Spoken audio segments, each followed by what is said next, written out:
This is the story of what happens when a single fracture in reality drops a bored, limiter-broken human into a world of gods who have forgotten what it means to be mortal. If you want to witness the moment the hierarchy of power changes forever, walk with me to the end. The sky over Metropolis wasn't just burning, it was screaming. It began with a sonic boom that shattered windows for 20 city blocks, a sound so violent it felt less like noise and more like a physical blow to the chest of every living soul in the downtown district. Then came the impact. A streak of red and blue blurred across the horizon, not flying, but being thrown. The figure of Superman, the indestructible god of this modern age, punched through the steel skeleton of the LexCorp tower, exiting the other side in a shower of molten glass and twisted I-beams. The shockwave of his passage flattened the trees in Centennial Park and set off car alarms as far away as Gotham Harbor. Down in the cratered remains of Fifth Avenue, the air tasted of ozone, pulverized concrete, and the copper tang of blood. The dust hung thick and choking a gray shroud that turned the midday sun into a sickly bruised purple bruise. Sirens wailed a discordant choir of panic that was slowly being drowned out by a rhythmic, wet, thudding sound. Thud, thud, thud. Footsteps, heavy enough to shake the dust off the crushed hoods of abandoned taxis. Doomsday roared. It was a sound that didn't belong in a city of glass and steel. It was a primal, jagged tear in the audio spectrum, a declaration of absolute hatred that made the bones of nearby survivors vibrate in resonance. The gray-skinned monstrosity stood amidst the ruin of a subway station entrance, bone spurs jutting from his knuckles and shoulders like obsidian daggers. Heat radiated from his body, invisible waves distorting the air, turning the debris around his feet into slag.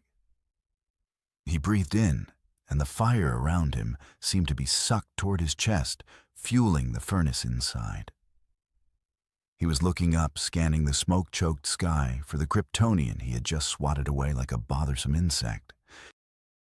Huddled behind the remains of an overturned news van, a cameraman wiped grit from his lens with trembling fingers.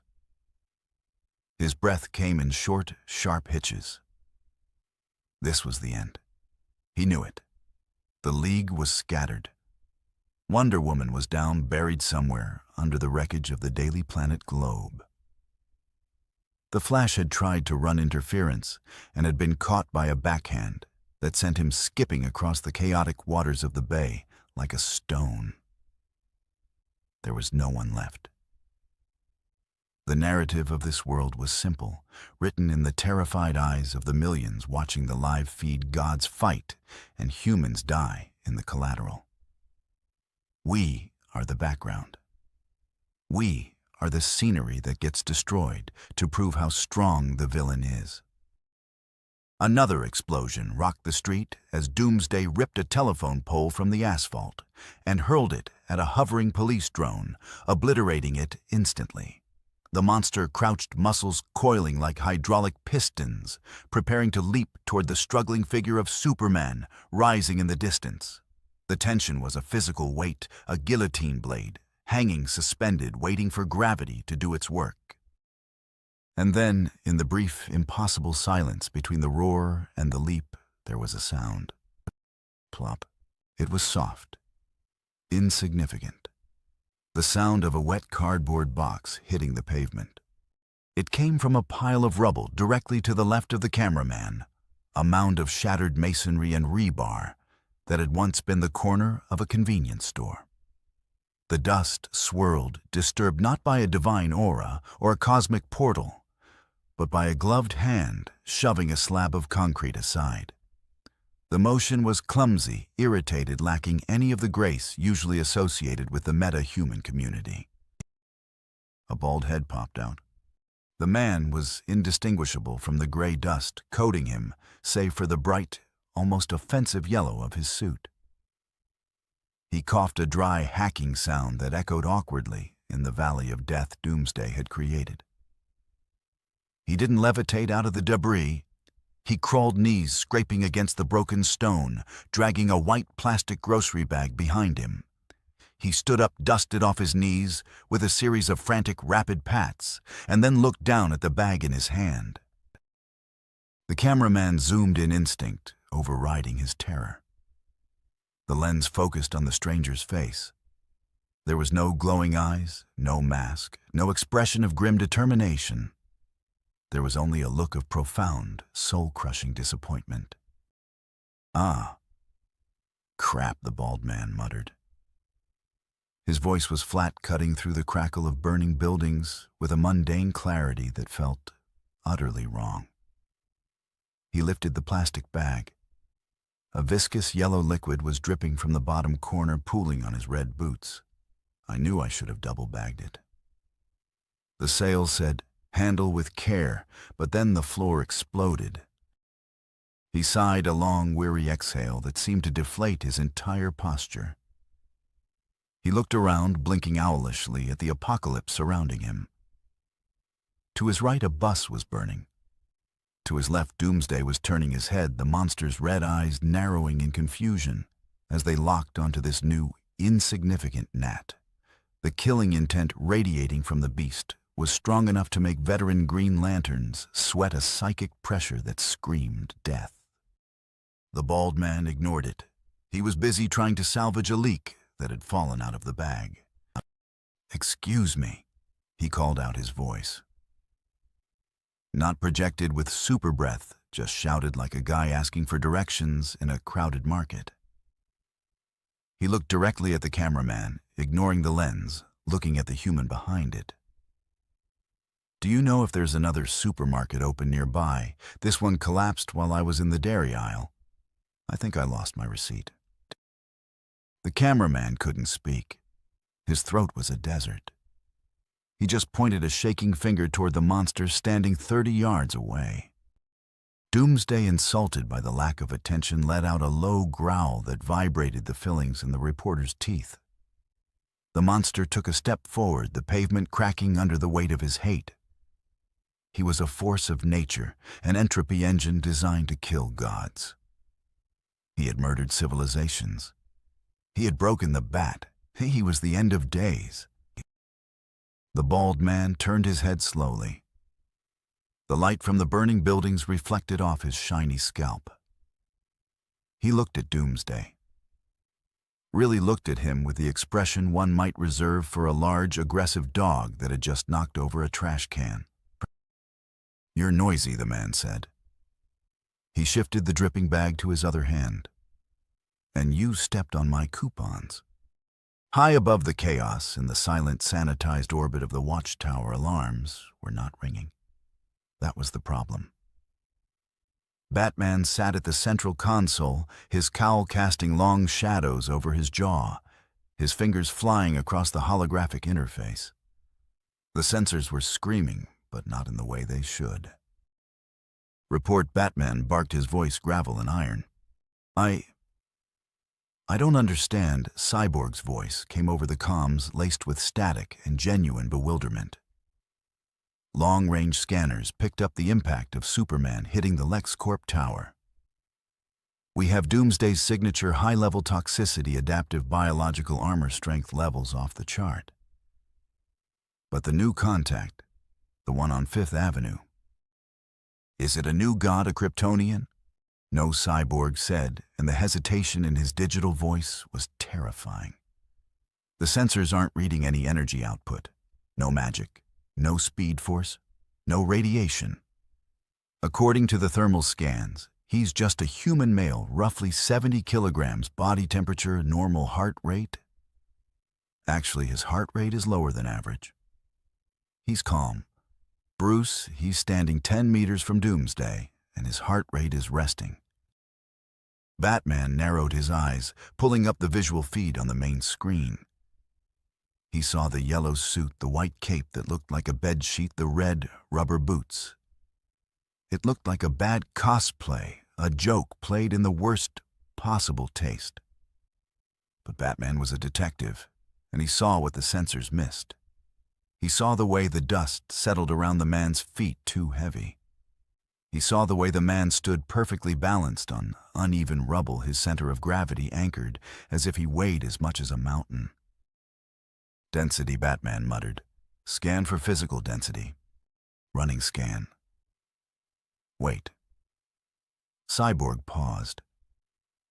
This has to be a glitch. The sensors are saying his molecular structure is packed. It's like a black hole decided to take the shape of a person. There's no biofield, Bruce. It's just raw condensed matter. Who is he? On the screen, the audio feed crackled to life. They heard the roar of doomsday, a sound that usually heralded the death of a hero. And then they heard the voice of the anomaly, sounding bored, sounding annoyed, sounding like a man who just wanted to go home and watch TV. "Hey, big guy," the voice on the screen said. "You gonna pay for these eggs, or do I have to teach you some manners?"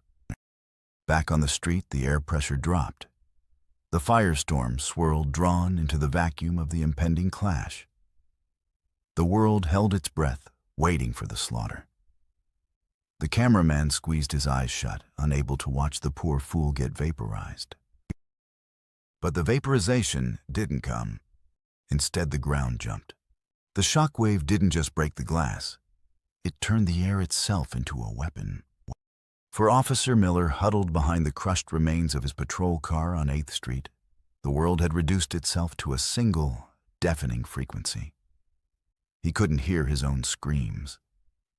He couldn't hear the dispatcher begging for status updates on the radio that lay sparking in a puddle of hydraulic fluid 3 feet away.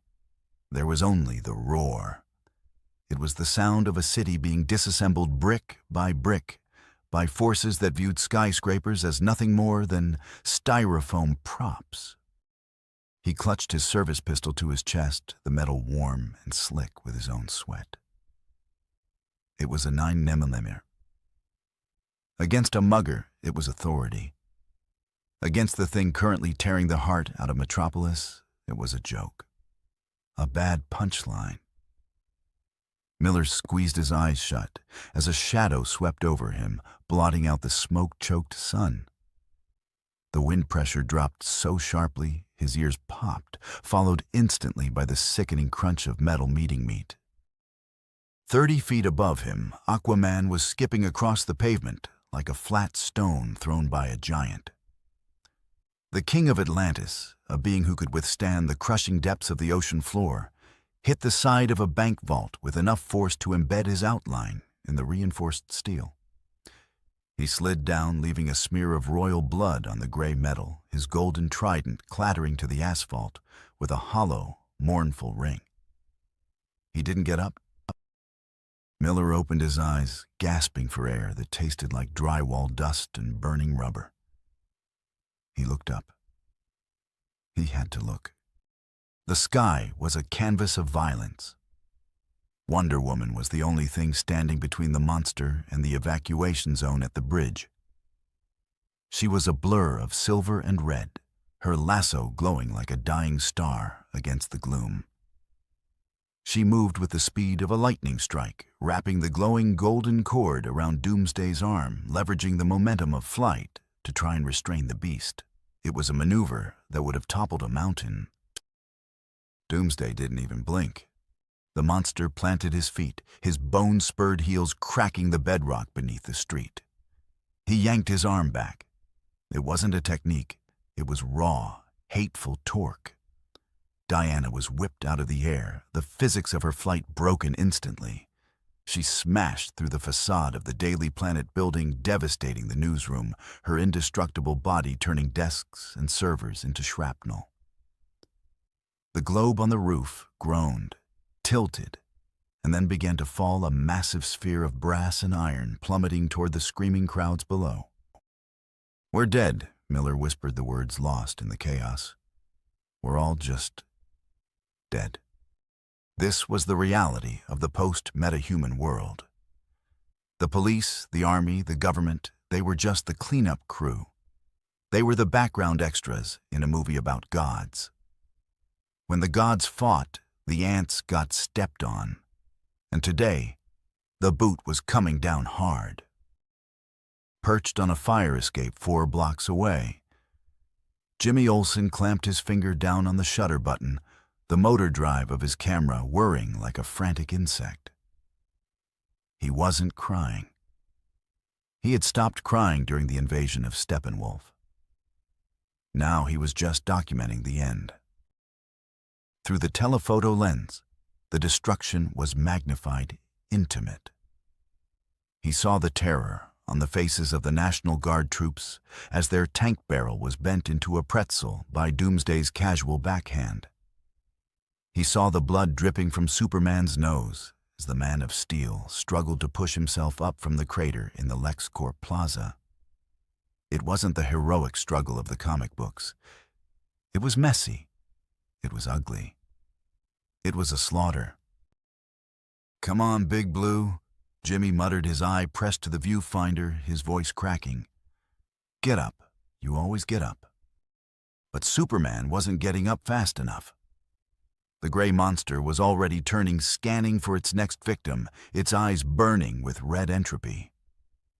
The creature's breathing was a storm in itself, inhaling the smoke of the burning city and exhaling pure heat. Every step Doomsday took sent a tremor through the ground that Jimmy could feel in the soles of his sneakers. The monster was an absolute point in space-time, a gravitational singularity of violence. Nothing could stand near it without being broken, burned, or terrified into catatonia. Except for the bald guy. Jimmy's finger froze on the shutter. He lowered the camera slightly, blinking his naked eyes to make sure he wasn't hallucinating from the fumes. He raised the camera again, twisting the focus ring. There in the center of the frame, directly in the path of the devastation, stood the anomaly. The yellow suit was ridiculous, a bright mustard stain on the gray palette of the apocalypse. The white cape looked like it had been cut from a bed sheet with safety scissors. But it wasn't the costume that made Jimmy's stomach knot. It was the body language. In a world screaming in terror where demigods were being swatted like flies, this man was slouching. He was standing in the middle of a 4-lane avenue surrounded by overturned buses and burning debris. A piece of a cornice from a 50-story building slammed into the pavement 10 feet behind him, sending a spray of lethal concrete shards flying like buckshot. The man didn't flinch. He didn't even look back. He was staring at the bottom of his plastic grocery bag with the intensity of a bomb disposal expert, poking at the slimy mess of broken eggs and crushed leeks. "Who is that?" Jimmy whispered. He snapped a picture, then another. "Civilian in the kill zone." "Why aren't you running?" The man looked up then. Through the powerful zoom of the lens, Jimmy caught the expression. It wasn't fear. It wasn't bravery. It was annoyance. The kind of annoyance you feel when you step in a puddle with fresh socks. He seemed completely unaware that 50 yards away, a biological weapon engineered to kill Kryptonians was roaring at the sky. Or maybe he was aware and he just didn't care. Down on the street, Officer Miller saw him too. He wiped the dust from his visor, squinting through the haze. "Hey," he screamed, his voice raw. "Hey, you get out of there, move." The bald man turned his head towards the officer. He pointed a gloved thumb at the burning wreckage of the supermarket behind him. "Is this place closed for the day?" he yelled back. Miller stared. The absurdity of the question hit him harder than the shockwave. "Are you insane, Run?" "I just needed some kombu," the man shouted, seemingly oblivious to the fact that Doomsday had just ripped a streetlight out of the ground and was currently sharpening it against his forearm. "And eggs. Today's Saturday. It's the special sale day." A sudden booming impact silenced the conversation. Superman had returned. He came in low and fast, a red blur breaking the sound barrier, slamming into Doomsday's midsection with the force of a falling locomotive. The two titans skidded backwards, carving a trench through the asphalt that was 6 feet deep and 100 yards long. The heat of their friction ignited the gas lines beneath the street, sending pillars of fire shooting up into the sky. The shockwave from their collision rushed outward, a physical wall of air. Jimmy Olsen braced himself against the railing of the fire escape, burying his face in his arm, as the wind threatened to tear him off the metal structure. Below, Officer Miller curled into a ball, praying the engine block of his car would hold against the blast. Debris flew horizontally, mailboxes, trash cans, car doors, deadly projectiles moving at hurricane speeds. When the dust settled, Jimmy looked back through the lens, expecting to see the yellow-suited man smeared across the pavement, another tragic statistic of the meta-human war. The man hadn't moved. He hadn't braced himself. He hadn't raised his arms to shield his face. He stood in the exact same spot, his feet flat on the ground. The wind had stripped the paint off the cars next to him, but the man's loose yellow jumpsuit had barely rippled. It was as if the air itself, terrified of touching him, had flowed around his personal space. The plastic bag in his hand was still swaying gently, maintaining its own pendulum rhythm, completely out of sync with the violent physics of the world around it. "That's impossible," Jimmy breathed. He checked the display on his camera. He had captured the moment of impact. In the frame, the background was a blur of motion debris, flying fire, roaring trees, bending parallel to the ground.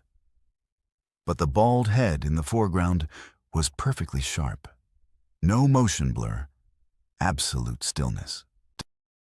He's not anchored, Jimmy realized, a cold chill running down his spine that had nothing to do with the wind. He's just heavy. Existence heavy. On the battlefield, the stalemate was breaking. Superman was faltering. Doomsday had caught the Man of Steel by the cape, swinging him overhead and slamming him into the pavement with a sound like a thunderclap. The monster raised a fist, the bone spikes glistening, preparing for a killing blow that would crush Superman's skull.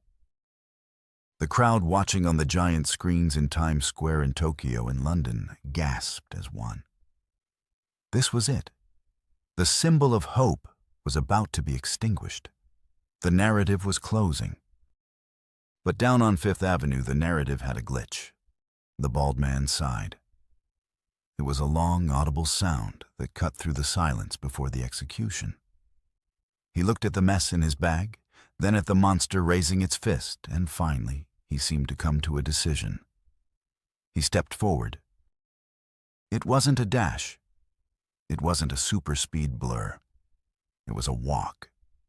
The casual, flat-footed walk of a man going to complain to a neighbor about the noise. "Hey," the man said. Doomsday froze. The beast's fist hovered inches above Superman's battered face. The monster turned, confusing instincts firing in its ancient genetically engineered brain. It felt something, not a threat. A threat implies a challenge. This felt like a void, a sudden absence of survival probability. Saitama stood 5 feet away from the creature that had killed gods. He pointed a red glove at the ruined grocery store, then at his bag. "You broke my eggs," Saitama said. His face was drawn in a simple, crude style that defied the detailed grit of the world around him. "And I don't get paid until next week." Doomsday roared a sound of pure defiance and abandoned Superman. The monster spun, putting the full weight of its millions of tons of kinetic energy into a backhand swing aimed directly at the bald man's head. It was a blow that would have vaporized a tank. It was a blow meant to assert dominance, to erase this annoyance from existence. Jimmy Olsen held his breath. Officer Miller looked away. Superman, bleeding and broken, tried to lift his hand to warn the civilian. The world looked up at the sky, praying for a savior. They didn't realize the savior was already down here looking for a refund. The fist of Doomsday was a siege engine. It was a biological wrecking ball plated in calcified bone, sharper than diamond and harder than titanium. When it moved, it didn't just push air aside. It compressed it into a localized sonic boom that heralded the impact before it even arrived. The blow was aimed directly at the side of Saitama's head, a trajectory calculated to turn skullbrain and spine into a fine pink mist. Physics, as the DC universe understood, it dictated a specific outcome. Force equals mass times acceleration. When an object with the strength to shatter moons hits a biological organism made of carbon and water, the organism ceases to be biology and becomes physics, a spray of particulate matter. The impact happened. Thwack! It wasn't the thunderous boom of a collapsing building. It wasn't the wet crunch of bones disintegrating. It sounded like someone hitting a heavy rubber tire with a baseball bat. A dull, dead thud that echoed strangely in the sudden silence of the avenue. The dust cloud kicked up by the swing swirled violently, obscuring the view for a heartbeat. Jimmy Olsen, peering through his telephoto lens from the fire escape, forgot to breathe. He waited for the red mist. He waited for the empty space where the bald man used to be. The dust cleared. Saitama was still standing there. He hadn't moved an inch. His feet were planted in the exact same spot on the cracked asphalt. His head was turned slightly to the left, following the follow-through of Doomsday's punch, but his neck wasn't broken. His skull wasn't crushed. He looked annoyed. "That's dangerous," Saitama said.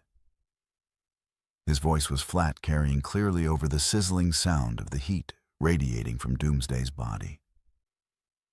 He lifted a hand and dusted off his shoulder where the monster's forearm had brushed against his yellow suit.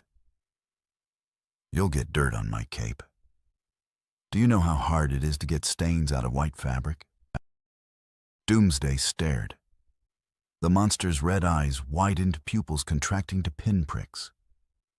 The creature's nervous system, a complex web of adaptive combat algorithms engineered by ancient Kryptonians, was throwing up error messages. Target intact. Force application 100%. Result null.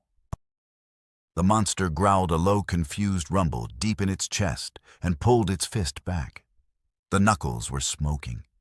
A small crack had appeared on one of the bone spurs jutting from the beast's hand.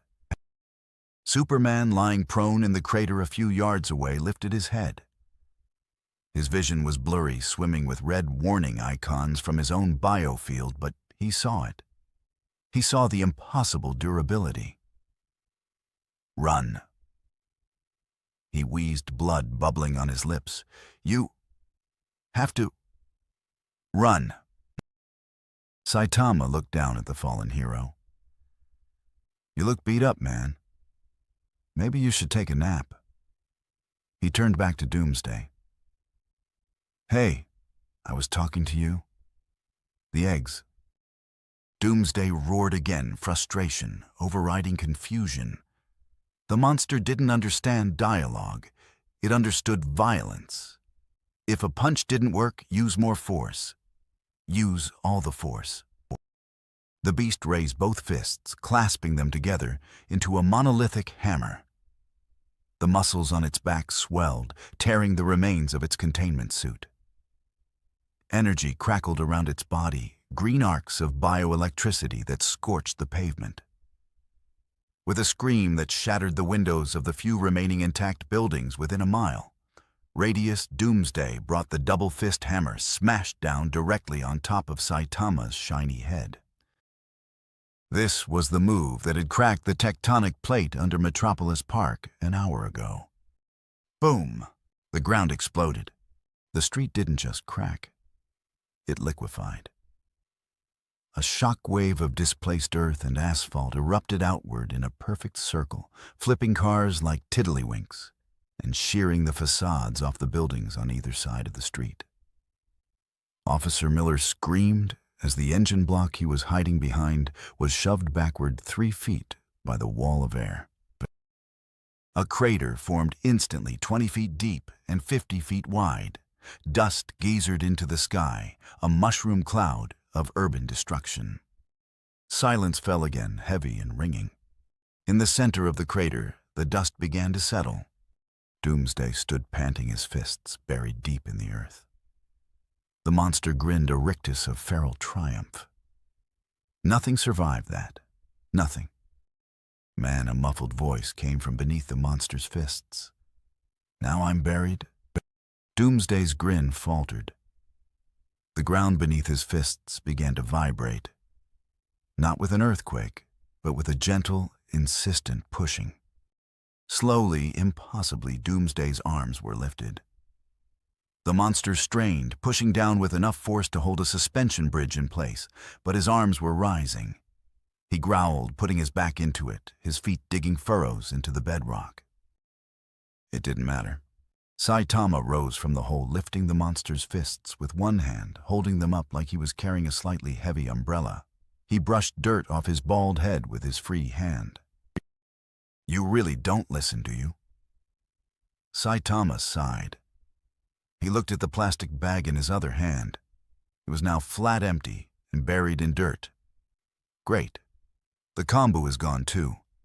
Now I have nothing for the hot pot. The air around Saitama changed. For the first time, the bored civilian aura flickered, replaced by a flash of genuine irritation.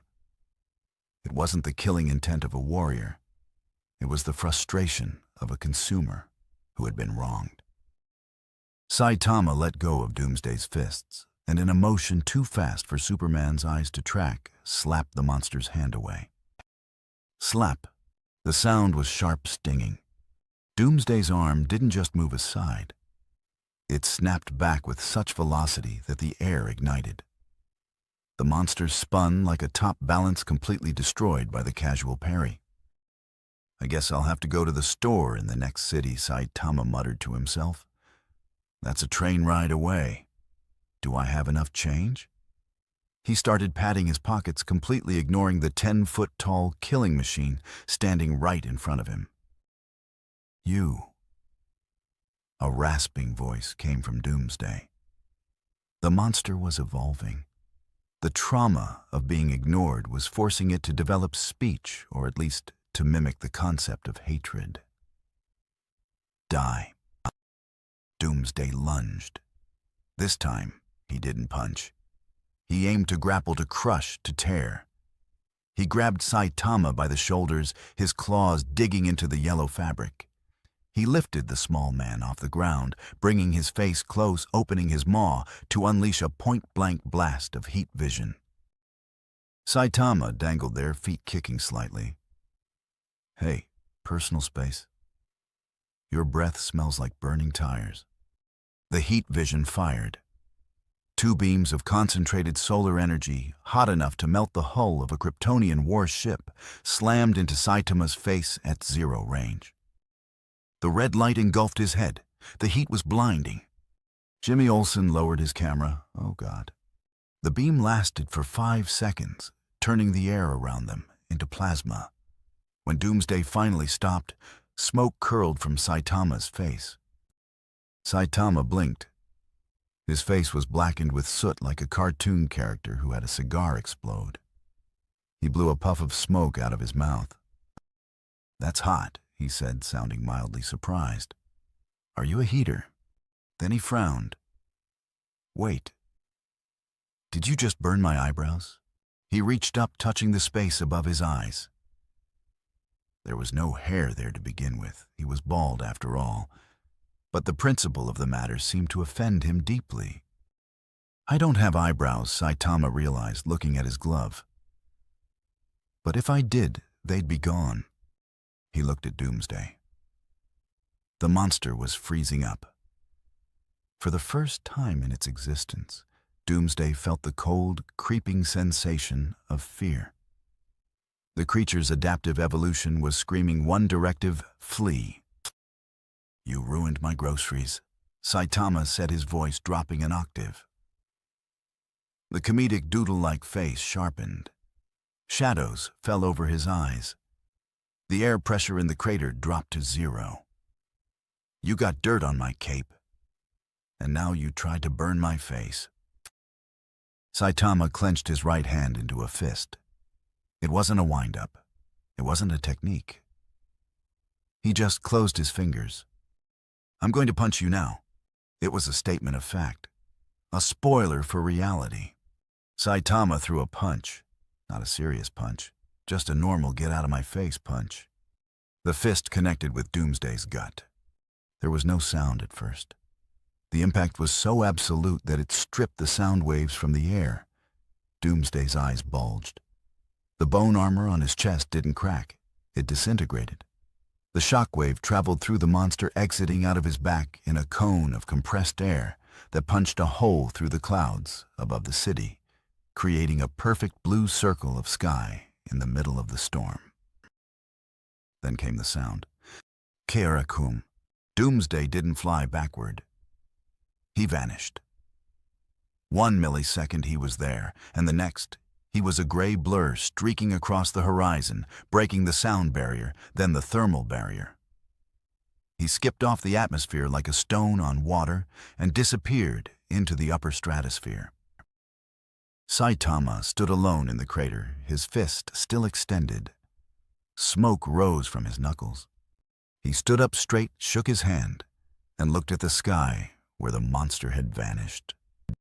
He didn't have any money on him, did he? Saitama asked the empty air. Behind him, Superman pushed himself up on one elbow, his jaw hanging slack. His super hearing picked up the faint ding of a satellite in orbit, registering an impact. Cyborg, Superman whispered into his comms. Did you see that? I saw it. Cyborg replied, his voice sounding like his processors were rebooting. But I don't believe it. Superman. Doomsday just exited the atmosphere. He's on a trajectory for the moon. Saitama turned around. He saw the cameraman on the fire escape. He saw the terrified police officer. He saw the broken Superman. He scratched his head. So Saitama said, pointing at the devastation, "Who do I talk to about getting reimbursed for the eggs?" The silence that followed the punch was louder than the explosion itself. Metropolis didn't cheer. It didn't gasp. It simply ceased to function. On the chaotic streets, the screaming had stopped, replaced by a collective paralytic shock. People lowered their phones not to film, but because their hands had lost the strength to hold them up. The wind, which had been howling through the broken skyscrapers a moment ago, died down, as if the atmosphere itself was afraid to disturb the bald man standing in the center of the devastation. Saitama stood there, the only vertical object, in a flattened radius of 3 city blocks. He was brushing soot off his yellow sleeve with rapid, fussy movements. "Oh man," he muttered, his voice picked up by the high-gain microphones of the hovering news drones that were slowly daring to move closer. "This is going to smell like burnt monster for a week. And I just washed it." High above the earth, inside the sterile, silent nerve center of the Watchtower, Batman stared at the main view screen. The image was zoomed in to the molecular level on the anomaly. "Cyborg," Batman said. His voice was steady, but his heart rate had spiked to 110. "Tell me I'm seeing a glamour. Tell me that's a projection." I can't," Bruce Cyborg replied. The digital avatar of the young hero flickered on the console, processing data at quantum speeds and coming up with nothing but errors. "I'm running every database we have. Kryptonian archives, Green Lantern Corps records, Atlantean lore, even the dark magic tomes we seized from Felix Faust. There is no match." "Structure? That's the part that doesn't make sense," Cyborg said. "I'm scanning his suit. It's polyblend. 60% cotton, 40% polyester. It has a zipper from a generic manufacturer in Z City. It's not armor. It's a costume. A cheap one. Batman leaned forward, the white lenses of his cowl narrowing. And the man. Human. 100% biological. No metagene. No exposure to cosmic radiation. No magical aura. His cellular structure is completely mundane. He has the bone density of a normal human male who exercises regularly. Maybe a bit of calcium deficiency. Batman slammed his fist onto the console. That is impossible. He just punched a creature with the durability of a neutron star into the lunar orbit. Physics doesn't just turn off Victor. Where is the energy coming from? I don't know. Cyborg's voice rose, bordering on panic. The sensors say his threat level is 0. He registers as a civilian, a non-combatant. But the kinetic output.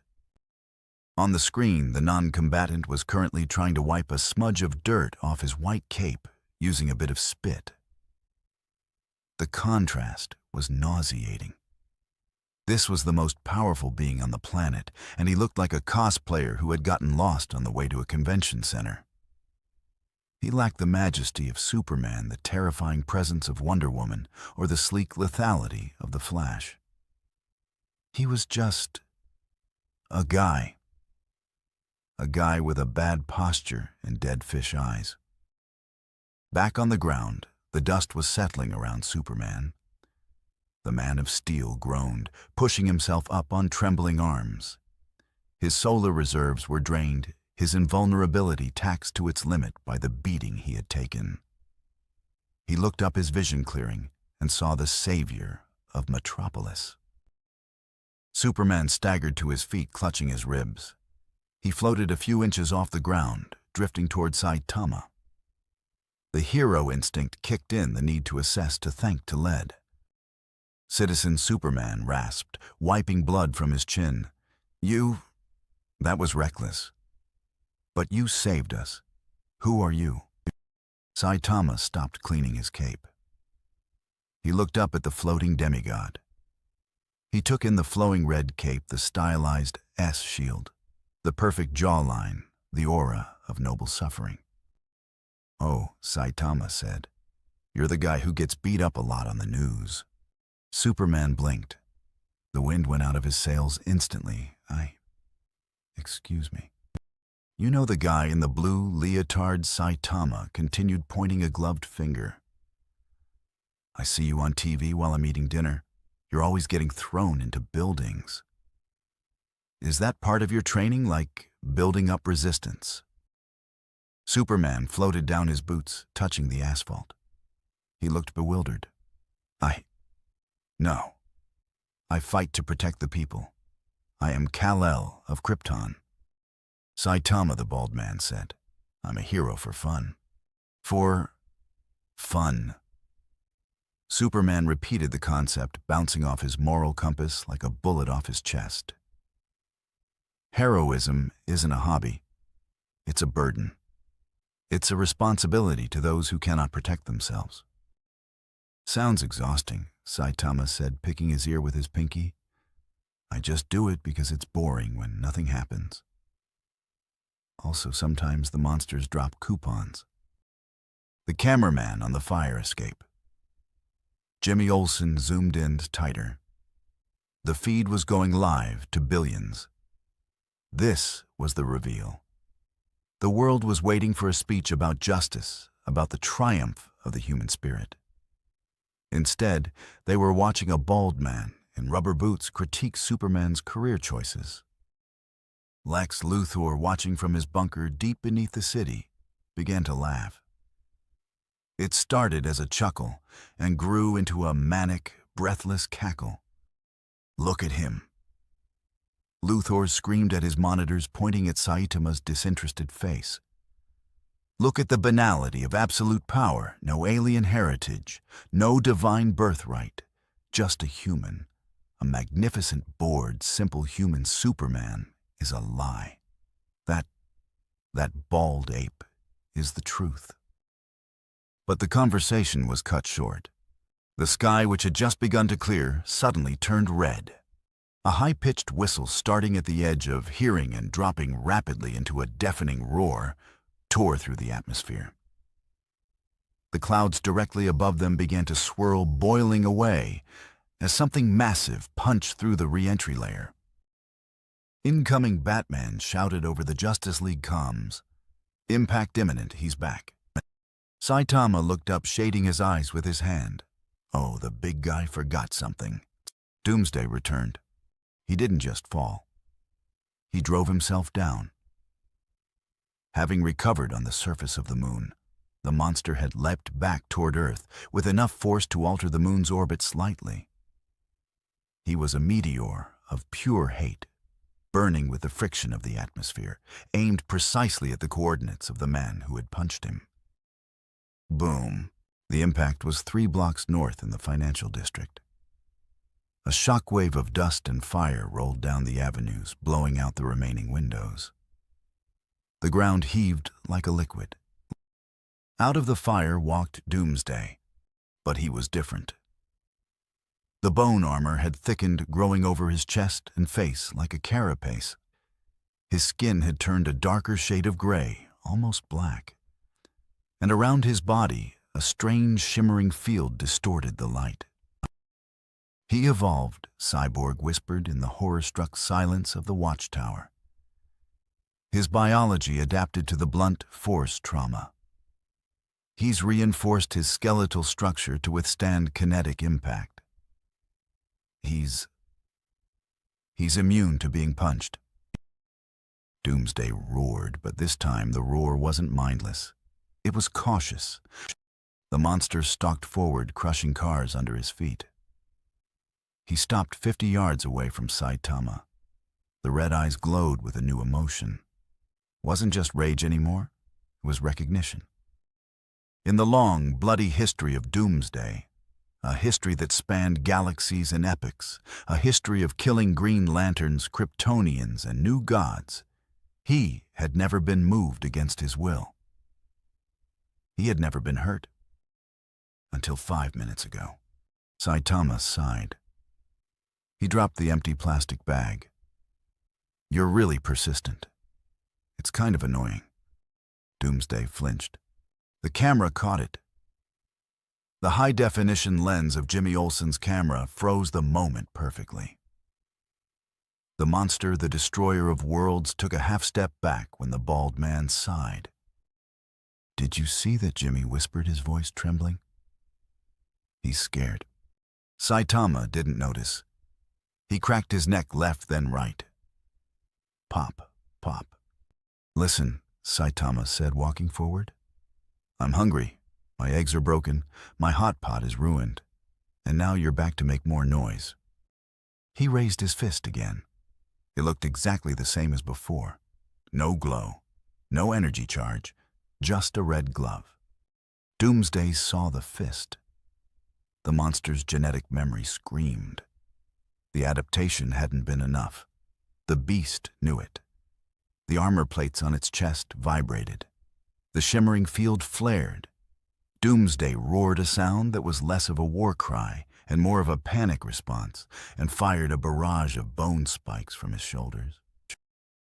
The spikes flew at hypersonic speeds capable of piercing tank armor. Saitama didn't dodge. He just swatted them out of the air. Clack, clack, clack. He looked like he was swatting flies away from a picnic. Stop throwing trash, Saitama said. He was 10 yards away now. Doomsday stepped back again. The monster looked left and then right, seeking an escape route, seeking a weapon, seeking anything that wasn't this small, yellow-clad inevitability. For the watching world, the reveal was complete. They weren't watching a battle between good and evil. They were watching a predator cornering prey. And for the first time in history, the predator was a human, and the prey was the God-killer. You really need to learn when to give up. Saitama said, standing right in front of the towering beast. He looked up, his face blank, his eyes dead. Serious, Saitama whispered. The air in Metropolis vanished. Serious side hops. It sounded like a playground game. It sounded like a joke. But the physics of the immediate vicinity did not laugh. Saitama bent his knees slightly. Then he moved. To the naked eye, and even to the high-speed cameras of the news drones, he simply vanished. But he didn't disappear into thin air. He disappeared into everywhere. A wall of yellow afterimages erupted into existence. 10 Saitamas. 100. 1,000. In the span of a single heartbeat, the crater was filled with a shimmering solid curtain of bald heads and white capes. The sound was a continuous tearing roar, like 1,000 jet engines igniting simultaneously in a closet. Whoosh, whoosh, whoosh, whoosh. Superman, hovering 10 feet off the ground, was blasted backward by the sheer air displacement of the movement. He shielded his eyes, his cape whipping violently around his face. His Kryptonian eyes, capable of tracking photons and vibrating molecules, tried to lock onto the real target. He couldn't. Great Rao, Superman whispered.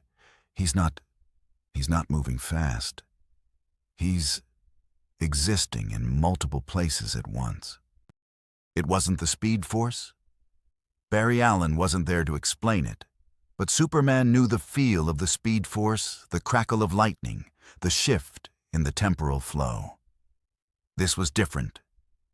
This was just raw brute force muscular contraction, propelling a physical body back and forth so rapidly that the retina couldn't purge the previous image before the next one arrived. It was speed achieved through pure mechanical violence. Doomsday was surrounded. The monster evolved to adapt to any threat, spun in a circle, swiping its claws at the wall of illusions. Slash. The claws passed through a yellow blur. Slash. Nothing but air. The monster roared in frustration, firing heat vision in a wide arc. The beams passed harmlessly through the afterimages, scorching the crater walls but hitting no flesh. The ghosts of Saitama just stared back 1,000 deadpan expressions, silently judging the beast. You're full of openings, 1,000 voices said in unison, creating a strange harmonic chorus that vibrated in the chest of everyone watching. Then the hopping stopped. The wall of yellow collapsed into a single point directly in front of Doomsday. The monster, dizzy and disoriented by the sensory overload, stumbled forward, leaving its center mass completely unguarded. Saitama stood there. He wasn't even breathing hard. He looked at the stumbling monster with a mix of pity and mild annoyance. You know, Saitama said I was going to use a punch, but you seem kind of fragile right now. Mentally, I mean. Doomsday shrieked a sound of pure, unadulterated panic and lunged, jaws snapping toward Saitama's neck. Bad dog, Saitama said. He didn't make a fist. He opened his hand. He swung his arm in a loose, lazy arc, the back of his hand connecting with the side of Doomsday's face. Normal slap. The impact was distinct. Didn't sound like a bomb. It sounded like a wet towel snapping against a concrete wall.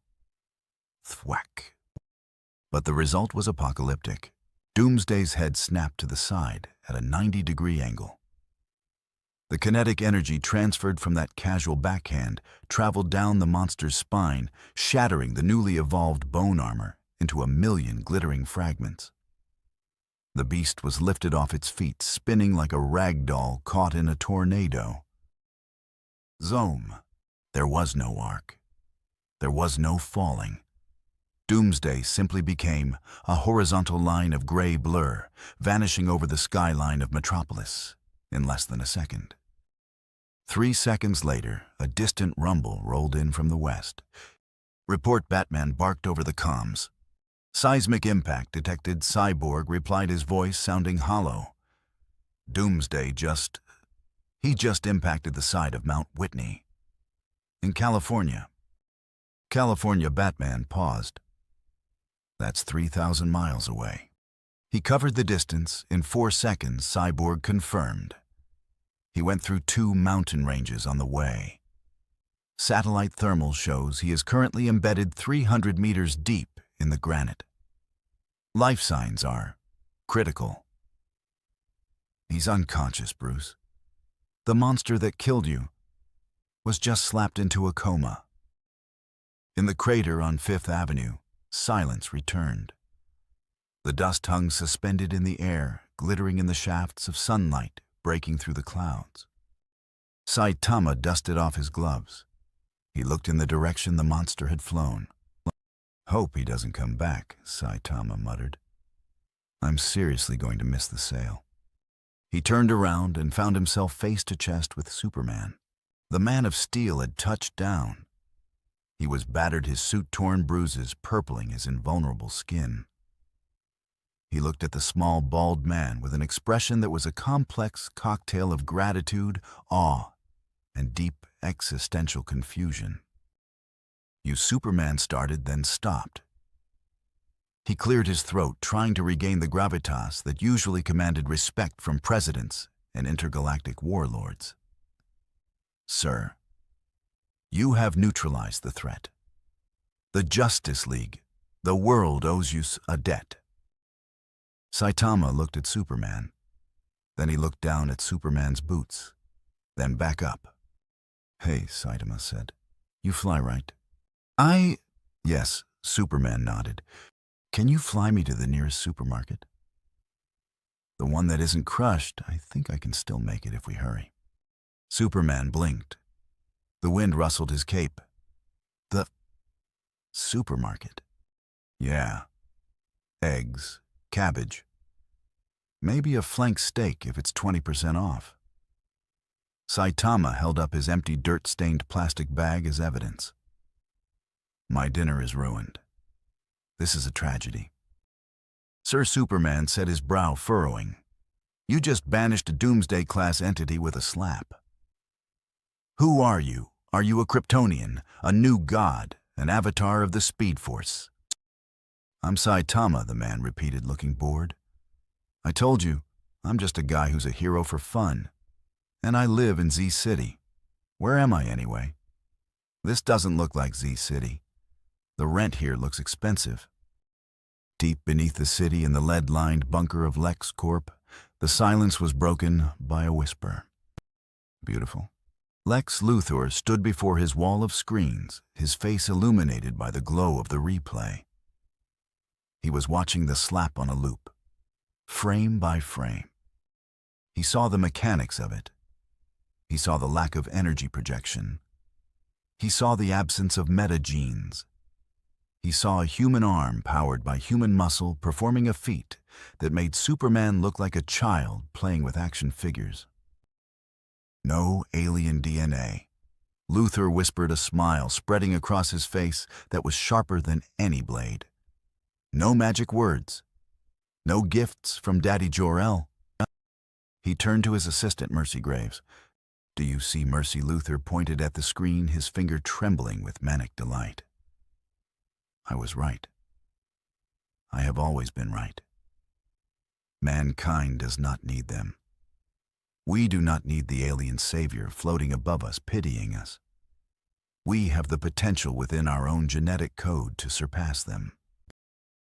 He seems simple, sir, Mercy noted, looking at the audio transcript of Saitama asking about flank steak. He is perfect. Luthor slammed his hand on the desk.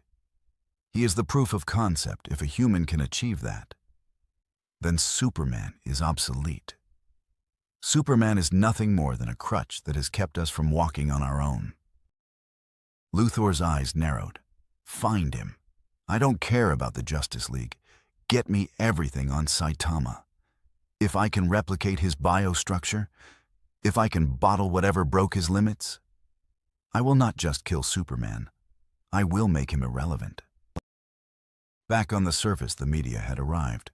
News helicopters circled like vultures. Reporters were pushing past the police barricades that Officer Miller was trying to reestablish. They weren't swarming Superman. They were swarming the bald man. Sir, look here. Channel 4 News. What is your hero name? Are you with the Justice League? Are you an alien? Saitama looked at the crowd of microphones shoved in his face. He looked uncomfortable. He hated crowds. They made him sweaty. I'm not with anyone. Saitama said, shielding his eyes from the camera flashes. I'm just passing through. The capeless anomaly. A reporter shouted, coining the phrase instantly. The man who slapped the devil. What is the source of your power? Saitama sighed. He looked right into the camera lens of Jimmy Olsen, who had climbed down from the fire escape and was now front and center.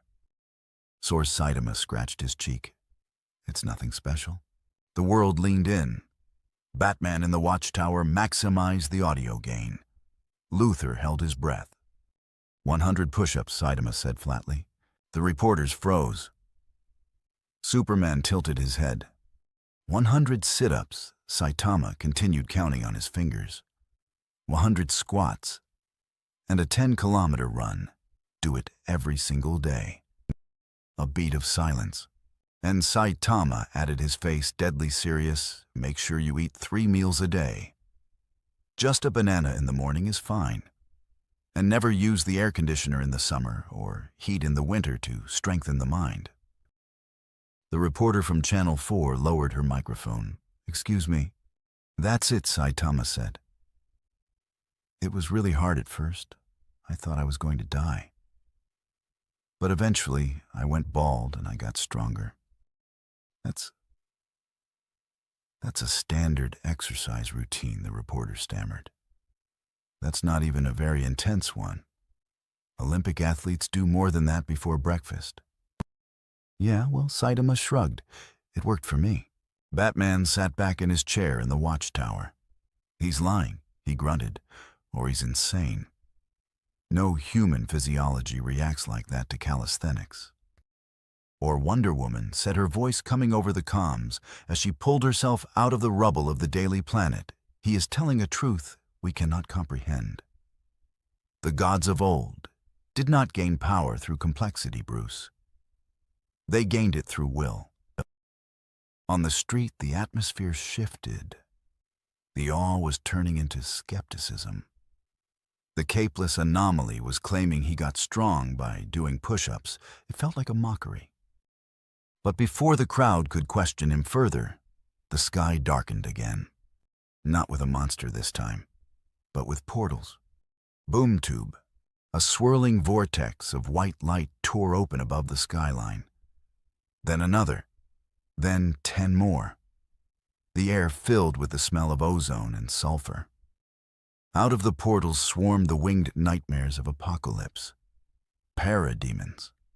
Thousands of them. They screeched, diving toward the city, their weapons charging. Superman looked up, his face hardening. Darkseid's vanguard. They're capitalizing on our weakness. He turned to Saitama. We need to move. The city is vulnerable. Saitama looked up at the swarm of buzzing insects. Mosquitoes, he asked. Man, I hate mosquitoes. They're so annoying to catch. The sky over Metropolis had become a festering wound. The boom tubes didn't just open. They ruptured the fabric of the atmosphere with the sound of tearing metal magnified 1,000 times. The air pressure plummeted, instantly replaced by the sulfurous stench of apocalypse, a smell like burning tires and old blood. From these swirling vortices poured the parademons, a legion of cybernetic locusts. They didn't fly with the grace of birds. They moved with the jerky, frenetic twitching of insects, their wings buzzing at a frequency that set teeth on edge. Metropolis, already battered and broken, screamed again. Defensive positions. Superman shouted, his voice cracking with exhaustion. He launched himself into the air, intercepting a cluster of 5 parademons that were diving toward a school bus trapped in the gridlock. His heat vision sliced through their armor, but for everyone he incinerated, 3 more poured through the rifts. The Justice League was running on fumes. Wonder Woman, pulling herself from the ruins of the Daily Planet, looked battered. Her tiara was missing her armor, gouged by Doomsday's claws. The Flash was limping, his regenerative metabolism struggling to keep up with the trauma of a supersonic impact with the Bay water. And amidst this desperate, high-stakes defense, Saitama stood on the pavement looking up with a deepening frown. "They're loud," he complained, his voice barely audible over the screeching of the alien horde. "And there's so many of them. It's like summer in Z City when I forget to close the window." A parademon, sensing an easy target in the immobile, yellow-clad figure, broke formation. It shrieked a digital organic war cry and dive-bombed Saitama, its four-taloned claws extended to rip his throat out. It was moving at 200 miles per hour, a projectile of death. Saitama didn't look at it. He was busy shaking his foot, trying to dislodge a pebble that had gotten into his red boot during the Doomsday fight. As the creature came within striking distance, Saitama's hand moved. It wasn't a punch, it was a swat. An instinctive, irritated flick of the wrist, the kind one uses to deter a persistent housefly. Splat. The sound was wet and absolute. The parademon didn't just stop. It detonated. The kinetic force of the backhand swat liquefied the alien's exoskeleton instantly. Green ichor and twisted metal parts sprayed across the asphalt in a fan shape. The creature's upper torso ceased to exist, painted onto the side of a nearby mailbox. "Gross," Saitama said, looking at the green slime on his glove. "Now I'm sticky. This day sucks." High above, grappling from the gargoyle of a Gothic cathedral that had miraculously survived the shockwaves, Batman watched. He wasn't fighting yet. He was observing. He was hunting. To Batman, every unknown was a threat, until proven otherwise. And Saitama was the biggest unknown in the history of the planet.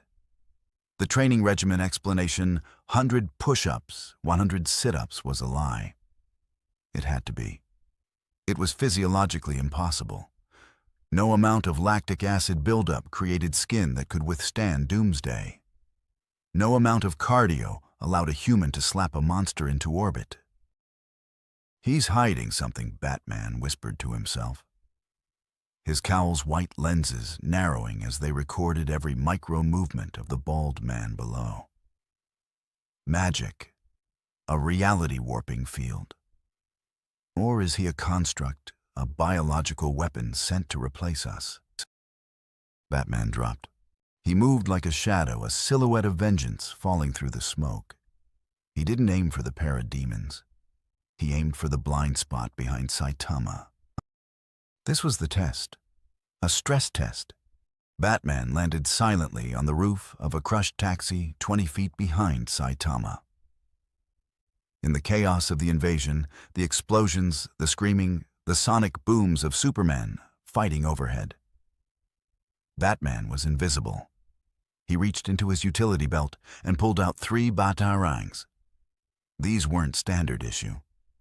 They were weighted with nth metal shavings designed to disrupt magical fields and tipped with a sedative strong enough to drop a killer croc. He threw them. The projectiles sliced through the air, silent and deadly, aimed not to kill, but to graze. To test the reaction time. To see if the field was automatic or conscious. The batarangs were milliseconds from impact. Saitama didn't turn around. He simply reached behind his head, scratching an itch on his neck. Clink, clink, clink. The motion was clumsy, uncoordinated.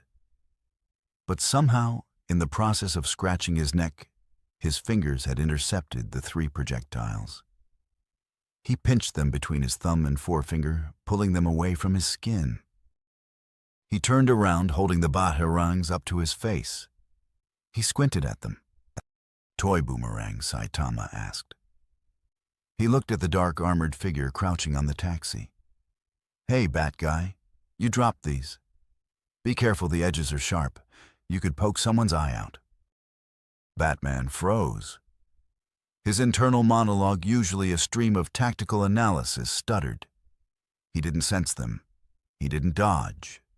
He accidentally caught them while scratching an itch. Analysis Batman demanded of his suit's computer. Did he predict the trajectory? Negative, the computer's cool voice responded. Subject's heart rate remained constant at 48 BPM. Pupil dilation indicates no threat recognition. The interception appears to be coincidence.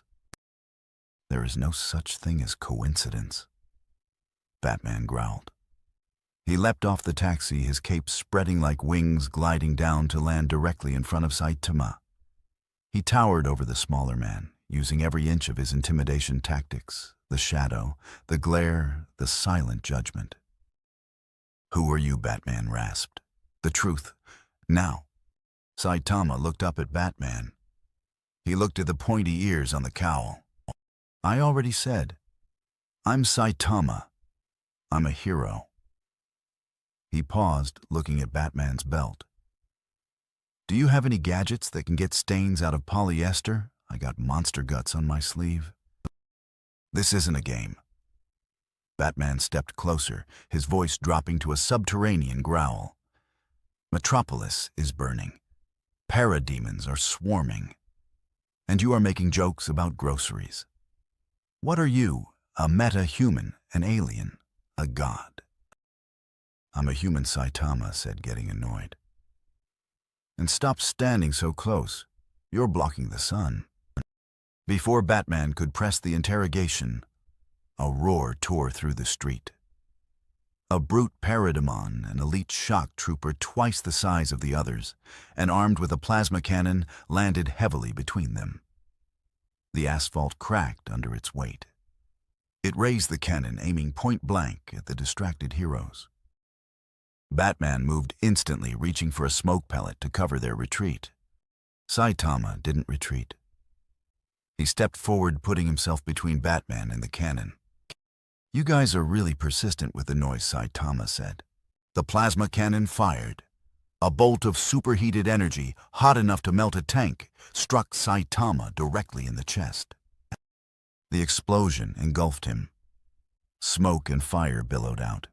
Batman shielded his face with his cape, gritting his teeth. "Fool," he let his guard down. The smoke cleared. Saitama was standing there, looking down at his chest. The yellow suit was scorched black in a large circle. The fabric was smoking.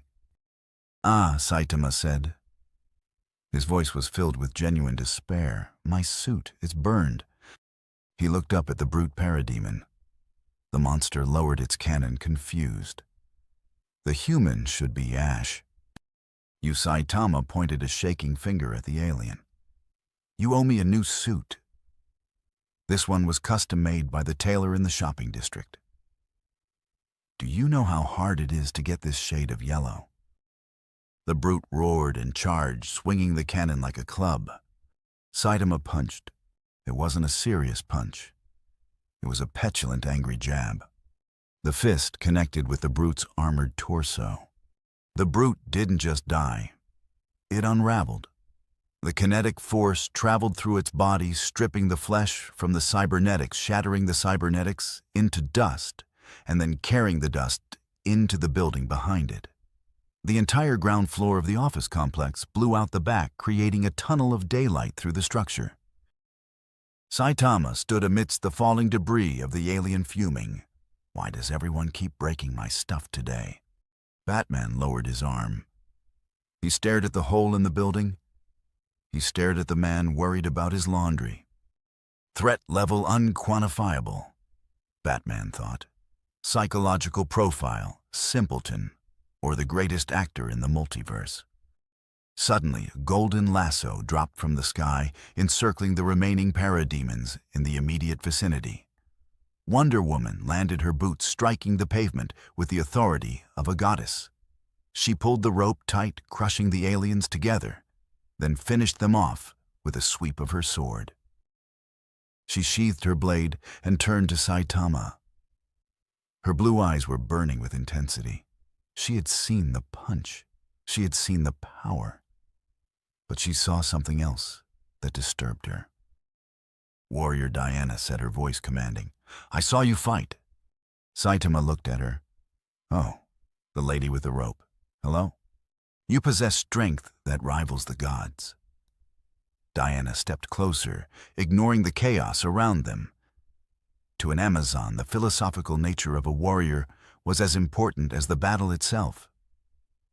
"But I see no technique. I see no stance. I see no honor." Saitama scratched his head. "Honor, is that a brand of detergent?" Diana's brow furrowed. "Do not mock me. You fight with the carelessness of a child, yet you wield the power of a titan. Who trained you? What is your creed? For what do you fight?" The question hung in the air. The investigation had shifted from Batman's tactical analysis to Wonder Woman's spiritual interrogation. The Justice League needed to know if this man was a soldier, a guardian, or a monster. Saitama sighed. He looked at the sky where Superman was still struggling against the swarm. He looked at the ruined city. "I don't have a creed," Saitama said. "I just trained until my hair fell out. And now I'm too strong." He looked at his fist, a flash of melancholy crossing his face. "I don't feel anything when I fight," he admitted, and for a second the comedic veneer cracked, revealing a deep, hollow emptiness. No fear. No excitement. It's just chores. Like taking out the trash. Diana recoiled slightly. This was the antithesis of the Amazonian way. To them, combat was a life-passion struggle. To this man, it was a dull routine. "You are tragic," Diana whispered. "To have such power and feel no glory, it is a curse." "It's not a curse," Saitama corrected, pointing at a group of parademons trying to flank them. "It's just boring." Speaking of trash, he vanished. Boom. He reappeared 50 yards down the street, right in the center of the flanking squad. He spun in a circle, his arms extended like a clothesline. Double lariat. The parademons were disintegrated upon contact. It looked like a weed whacker going through tall grass. Green mist filled the air. Saitama stopped spinning. He looked back at the stunned heroes. "Can we wrap this up?" he shouted. "I think the sale ends at 5 p.m. If I run, I might make it to Gotham. Is there a grocery store in Gotham?" Batman tapped his comms. "Oracle. Locate the nearest supermarket to Gotham city limits." Batman Oracle's voice was incredulous. "We are in the middle of an invasion." "Do it," Batman ordered. It might be the only way to control him. But the invasion was shifting gears. The boom tubes above began to merge. The smaller rifts coalesced into a massive, swirling vortex the size of a stadium. The sky turned a bruised, violent purple. Lightning, thick as tree trunks, lashed down, striking the skyscrapers. The pressure intensified. It wasn't just troops anymore. It was a presence, a will. "He is coming," Wonder Woman said, gripping her sword until her knuckles turned white. "Darkseid is not sending an avatar. He is projecting his will directly." A voice rolled across the city. It didn't come from speakers. It came from the atoms of the air vibrating in unison. It was a voice that tasted like ash and despair. "Who denies me?" The sound waves shattered glass. People on the ground fell to their knees, clutching their heads, weeping as waves of artificial depression washed over them. This was the anti-life equation, weaponized despair. Superman fell out of the sky, crashing into the street. He curled up, gripping his head. "No, I can't." The voices. Flash tripped, tumbling into a wall. Too loud. It's too loud. Even Batman staggered, one knee hitting the pavement, as visions of his parents' death played on a loop in his mind, amplified 1,000 times. The heroes were falling. The investigation was over. The crisis had begun. Only one person remained standing. Saitama looked up at the giant vortex. He looked around at the heroes writhing on the ground. He poked his pinky in his ear and wiggled it. "Who's shouting?" Saitama asked, looking genuinely puzzled. "Is it a political campaign car? Those things are really annoying." He looked at Batman, who was trembling, fighting the psychic assault. "Are you guys okay?" Saitama asked. "Did you eat something bad?" The anti-life equation, the mathematical proof that life is meaningless and free will, is a lie washed over Saitama's brain. And it found nothing. It found a mind so singularly focused on Coupon's manga and the vague sense of ennui that there was no room for existential dread. You cannot break the spirit of a man who is already dead inside from boredom. "You," the voice of Darkseid boomed, focusing on the lone standing figure. "Why do you not kneel? I am the end." Saitama looked at the swirling face forming in the clouds. "You're the end." Saitama pointed at his watch. "No, the sale is the end, and you're making me late." He crouched. The asphalt beneath him pulverized into dust instantly. The investigation phase was over. The heroes had their answer. Saitama wasn't a soldier, a warrior, or a god. He was the glitch in the system. The sky didn't just change color, it changed consistency. What had been a bruised, purple bruise deepened into a black, so absolute it hurt to look at a void that seemed to suck the light out of the sun itself. The swirling vortex above Metropolis stopped looking like a weather phenomenon and began to resemble a dilated pupil. The eye of a god pressing against a microscope slide to examine the bacteria below. Then came the sound. It wasn't a roar. It wasn't a scream. It was a mathematical proof broadcast at the frequency of the human soul.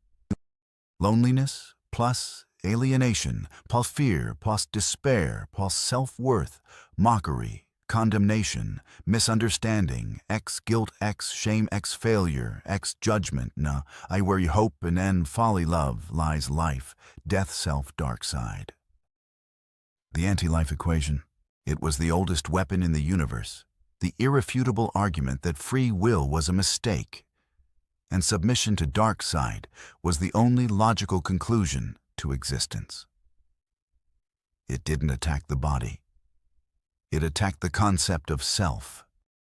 On the streets of Metropolis, the silence was instant and terrifying. Thousands of civilians who had been running, screaming, or filming suddenly stopped. Their arms dropped to their sides. Their faces went slack-drained of all individuality. They sank to their knees in perfect unison, a garden of broken dolls. "Die for Darkseid." A businessman whispered, his eyes rolling back. "All is Darkseid," a mother murmured, clutching her child not in protection, but in offering. The Justice League was the first line of defense, and they were shattering like glass. Superman, the symbol of hope, was on his hands and knees, clawing at the asphalt. His invulnerable skin was gray, his eyes wide with a horror no X-ray vision could penetrate. He didn't see the street. He saw a universe where he failed everyone. He saw Krypton exploding over and over, Earth burning because he wasn't fast enough, Lois dying because he was too strong. "I can't save them." Clark wept, the tears sizzling on the hot pavement. "It's all too heavy." Wonder Woman. And the warrior born of truth dropped her sword. The lasso of truth, usually a golden beacon, lay dull and coiled like a dead snake. She was trembling, curled into a fetal position. The equation whispered to her that war was endless, that peace was a lie, that her mission was nothing but vanity. "The blood never washes off," Diana whispered. "It never..." washes off. Flash was vibrating, but not with speed. He was shivering. He had stopped running because the equation told him that no matter how fast he ran, death was always faster. He was trapped in a single second of frozen time, reliving every failure. And Batman. The Dark Knight, the man with the master plan. The mind disciplined enough to resist telepaths and torture was broken. He was on one knee, his cowl torn, staring at a puddle of oil that reflected his own face. But he didn't see Bruce Wayne. He saw a frightened 8-year-old boy in an alley alone forever. The equation stripped away the armor of Batman and left the wound underneath raw and bleeding. It makes sense, Batman rasped. His logic turned against him. Order requires control. Absolute control requires absolute submission. Darkseid is order. The heroes were gone. The gods had fallen.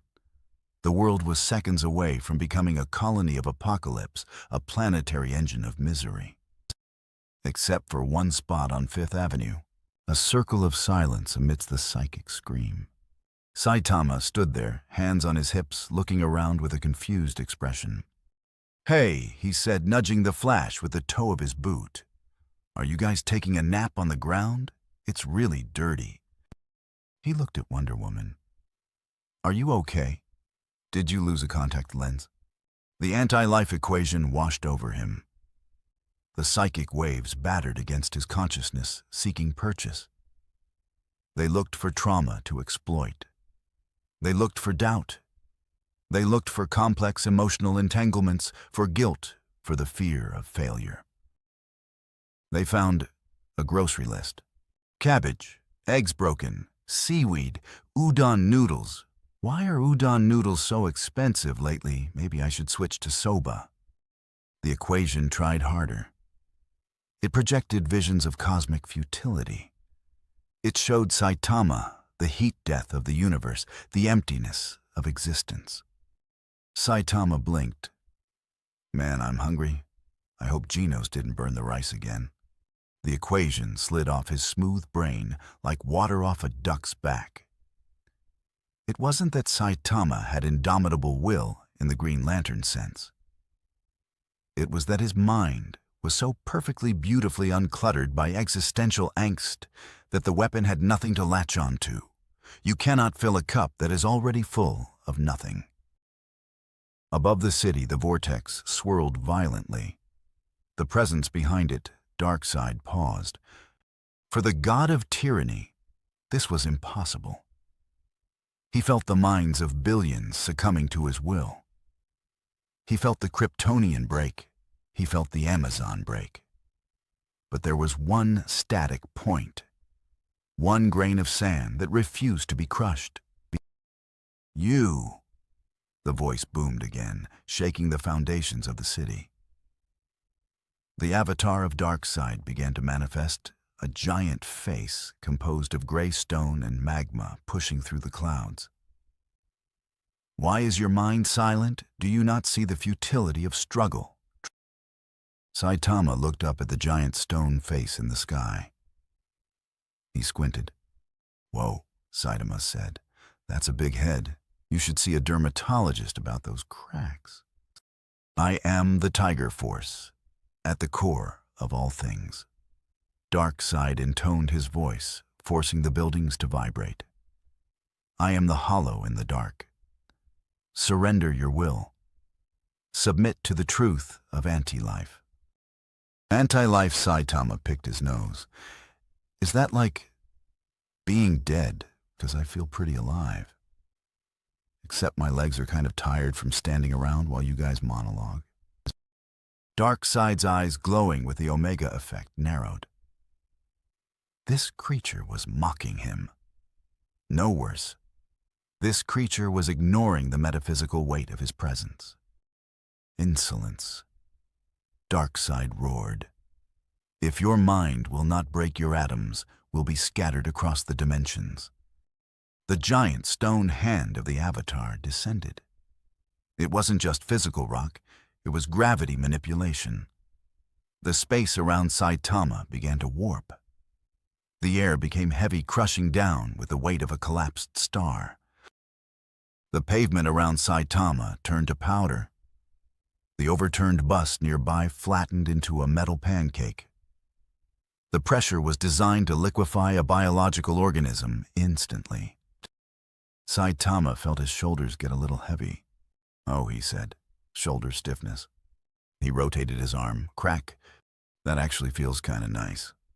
Like a massage." Darkseid paused. The pressure he was exerting was enough to crush a diamond into dust. And this human was treating it like a deep tissue spa treatment. "What are you?" The question was genuine now. Darkseid, the being who knew almost everything, felt a flicker of the one emotion he despised, doubt. "I told you." Saitama yelled up at the sky, cupping his hands around his mouth. "I'm a hero for fun, and you're ruining my Saturday. Do you know how rare it is to get a weekend off without a monster attack?" "I wanted to watch the new episode of Inferno Cop." Saitama added, his voice rising in genuine agitation. "And now my TV is probably melted because of your laser eyes, friend." The mundane nature of the complaint clashed so violently with the cosmic stakes that the anti-life field actually flickered. The sheer absurdity of Saitama's existence was acting as a counter-frequency. Batman, his face pressed into the oil puddle, heard it. He heard the man worrying about a TV show while God stood on his neck. A crack formed in the despair, a tiny, illogical spark of hope. "He's not." Afraid, Batman thought, his mind struggling to surface. Why isn't he afraid? Darkseid felt his grip on the planet slipping. The despair was lifting, slightly broken by the confusion of the masses who were subconsciously tuning into this bizarre argument. "Enough," Darkseid declared. "If I cannot break you, I will bury you." The vortex above opened wider. Boom tubes ignited all around Saitama, hundreds of them. But they weren't sending troops. They were sucking. Darkseid was opening a direct bridge to the fire pits of Apocalypse. He intended to transport the entire city block Saitama included directly into the planet-sized furnace of his home world. Gravity reversed. Cars, debris, and unconscious heroes began to float upward, drawn toward the hellish red light of the portals. Superman's body drifted off the ground, limp and helpless. Wonder Woman floated past her eyes, vacant. Saitama looked at his feet. They were lifting off the ground. "Whoa," he said. "Zero gravity. This is getting really weird." He reached out and grabbed the bumper of a floating taxi with one hand. With the other, he reached out and grabbed the cape of the drifting Superman. "Hey, wake up." Saitama shook the man of steel like a rag doll. "You can't sleep now. You're going to get sucked into the heater." Superman's head lolled. He mumbled something about Krypton. Saitama looked up at the portals. He looked at the giant stone face of Darkseid, which was grinning with malice. "You're trying to take us somewhere hot, aren't you?" Saitama asked. "I hate the heat. It makes my suit stick to my skin." He looked down at the ground, which was rapidly receding. He needed leverage, but there was no ground. So Saitama did the only thing that made sense to him. He kicked the air. Physics says you cannot kick air to generate thrust unless you are moving at aerodynamic speeds. Saitama kicked the air so hard that the air molecules fused. Boom! A platform of compressed air, solid as steel, formed under his feet for a microsecond. He jumped. He didn't jump away. He jumped up, straight toward the giant stone face in the sky.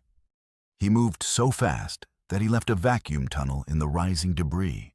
He shot past the floating cars, past the screaming winds, a yellow arrow aimed at the eye of God. "You dare approach me!" Darkseid's avatar roared. The stone eyes began to glow red. Omega beams, the entropy that seeks the target until it is erased, began to charge. Saitama cocked his fist back. I'm not approaching you. Saitama said, his face deadpan. I'm just turning off the noise. The crisis had peaked. The heroes were down. The world was halfway to hell. And one bald man was flying toward the face of the devil, worried that he might miss the evening news. The Omega beams fired. They did not travel in a straight line. They jagged, zigzagging through the air with sentient malice, rewriting the geometry of space to ensure impact. These were not lasers. They were the physical manifestation of Darkseid's will to unmake. They had erased God's deleted timelines and turned invincible heroes into ash. There was no dodging them, for they were the concept of inevitability. Saitama watched the red, jagged lines approaching him. He was mid-air, ascending toward the stone avatar of Darkseid. Those look sharp, Saitama noted. The beams converged on his chest, moving at light speed. Saitama punched. It wasn't a strike aimed at a solid object. It was a punch aimed at the beams themselves. Physics, magic, and cosmic law all agreed. You cannot punch energy. You certainly cannot punch the Omega effect. It has no mass to strike. It is a concept. Saitama's fist connected with the red light. Crack! The sound was like a mirror breaking, but the mirror was reality itself. The Omega beams didn't just dissipate. They shattered. The red energy splintered into a million harmless sparks that rained down over Metropolis like confetti.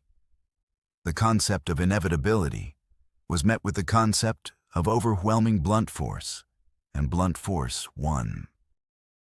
Saitama's fist continued its trajectory, carrying the momentum of the strike forward. The air pressure wave generated by the punch caught the remaining energy of the Omega beams and reflected it backward. Impossible! The stone avatar of Darkseid boomed its voice, vibrating with genuine shock. The Omega effect cannot be denied. It's just red light, Saitama yelled over the wind roar. It's not that big a deal. He was close now. The stone face filled the sky, a mountain of granite floating in the void. The eyes, now dimming from the shattered attack, widened. Saitama pulled his right arm back. The red glove creaked. The fabric of his yellow suit rippled. The atmosphere around his fist began to distort. The light bent. The sound died. Serious, Saitama whispered. The world below, the heroes waking up from their psychic stupor. The citizens looking up in awe felt the shift. It was the sensation of standing next to a tsunami just before it breaks. The air was sucked out of their lungs. Serious punch. He threw the punch. It impacted the center of the giant stone forehead of Darkseid's avatar. There was no explosion. Not at first. For a split second, the entire sky turned white. The clouds, the smoke, the portal, the stone face, everything was bleached of color by the sheer kinetic friction of the air being compressed to the point of nuclear fusion. Then the shockwave hit. The stone avatar didn't crumble. It evaporated. The force of the punch traveled through the granite, turning it into subatomic particles instantly. But the punch didn't stop there. The force traveled through the avatar into the boom tube vortex behind it. It traveled through the wormhole. It crossed the dimensional divide between Earth and the fourth world. It emerged on the other side in the fiery skies of Apocalypse. On the throne world of Darkseid, millions of miles and dimensions away, the sky split open. A column of pure, concentrated force, the ghost of a fist, slammed into the surface of the planet. The fire pits were blown out. The great towers of the Hunger Dogs were flattened. The citadel of Darkseid shook as if hit by a planetary collision. Darkseid, sitting on his throne, felt the impact. The shockwave knocked the goblet of wine from his hand. The walls of his throne room cracked. The anti-life equation hum in his mind was momentarily silenced by a ringing in his ears that sounded suspiciously like a Japanese man yelling "Pow." Back on Earth, the sky cleared. The stone face was gone. The vortex was gone. The purple clouds were gone. In their place was a massive, perfectly circular hole in the atmosphere. Through the hole, the stars were visible, shining brightly in the middle of the day. The punch had cleared the weather, the pollution, and the alien invasion in a single stroke. Gravity returned to normal. The floating cars crashed back down, mostly onto other cars. Superman, released from Saitama's grip, floated gently to the pavement, staring up at the hole in the sky. Saitama fell. He dropped from the stratosphere, flailing his arms slightly. "Ah, I forgot I can't fly," he yelled. He plummeted toward the street terminal velocity, whistling in his ears. He looked for a soft landing spot. He saw a dumpster filled with garbage bags. Perfect. Crash. He landed in the dumpster. Garbage flew everywhere. A banana peel landed on his bald head. Silence descended on Metropolis once again. A silence deeper than before. This was the silence of a world trying to recalibrate its understanding of power. Slowly, the lid of the dumpster creaked open. Saitama stood up, brushing coffee grounds off his shoulder. He peeled the banana peel off his head and looked at it. "Organic waste goes in the green bin," he muttered. "People have no manners." He climbed out of the dumpster and landed on the sidewalk. He was immediately surrounded, not by reporters this time, but by the Justice League. They didn't approach him as a threat. They approached him as a mystery, a miracle. Superman, fully recovered, now that the red sun radiation of the portal was gone, landed softly in front of him. Batman dropped from a gargoyle. Wonder Woman sheathed her sword and walked over. Flash zipped in, holding a half-eaten energy bar, his eyes wide. They formed a circle around the bald man, covered in trash. "You..." Superman started, then stopped. He looked at the hole in the sky. "You punched the dimension closed." "I just punched the big rock face," Saitama corrected, wiping a stain off his chest. "The hole was just collateral damage. Sorry about the ozone layer. Does that fix itself?" "You resisted the anti-life equation." Batman said, his voice low, his detective mind racing. "How it preys on trauma, on despair. How did you block it?" Saitama thought for a moment. "I don't know. It was just a lot of noise. I tend to tune out noise when I'm thinking about dinner." Wonder Woman looked at him with a strange expression, a mixture of respect and pity. "Your spirit is empty," she said. "But in that emptiness, there is a strength we cannot fathom. You are not a warrior. You are a force of nature." "I'm just a guy," Saitama insisted. "Can I go home now? I think I missed the train." Suddenly, a slow clapping started. It came from a large screen on the side of a surviving building. The face of Lex Luthor appeared beaming with a triumphant, predatory smile. "Bravo," Luthor's voice echoed through the street. "Bravo, citizen, or should I say, the pinnacle of humanity." Saitama looked at the screen. "Who's the bald guy? Hey, stop copying my style." Luthor's smile twitched, but he continued. "You have done what these so-called gods could not. You have proven that human potential is infinite. You didn't need magic. You didn't need alien genes. You just needed effort." Luthor leaned into the camera. "Join me, Saitama. LexCorp can offer you everything. Unlimited resources, the best food, a personal chef, coupons for everything." Saitama's ears perked up. "Coupons? Lifetime supply," Luthor purred. "Come to my tower.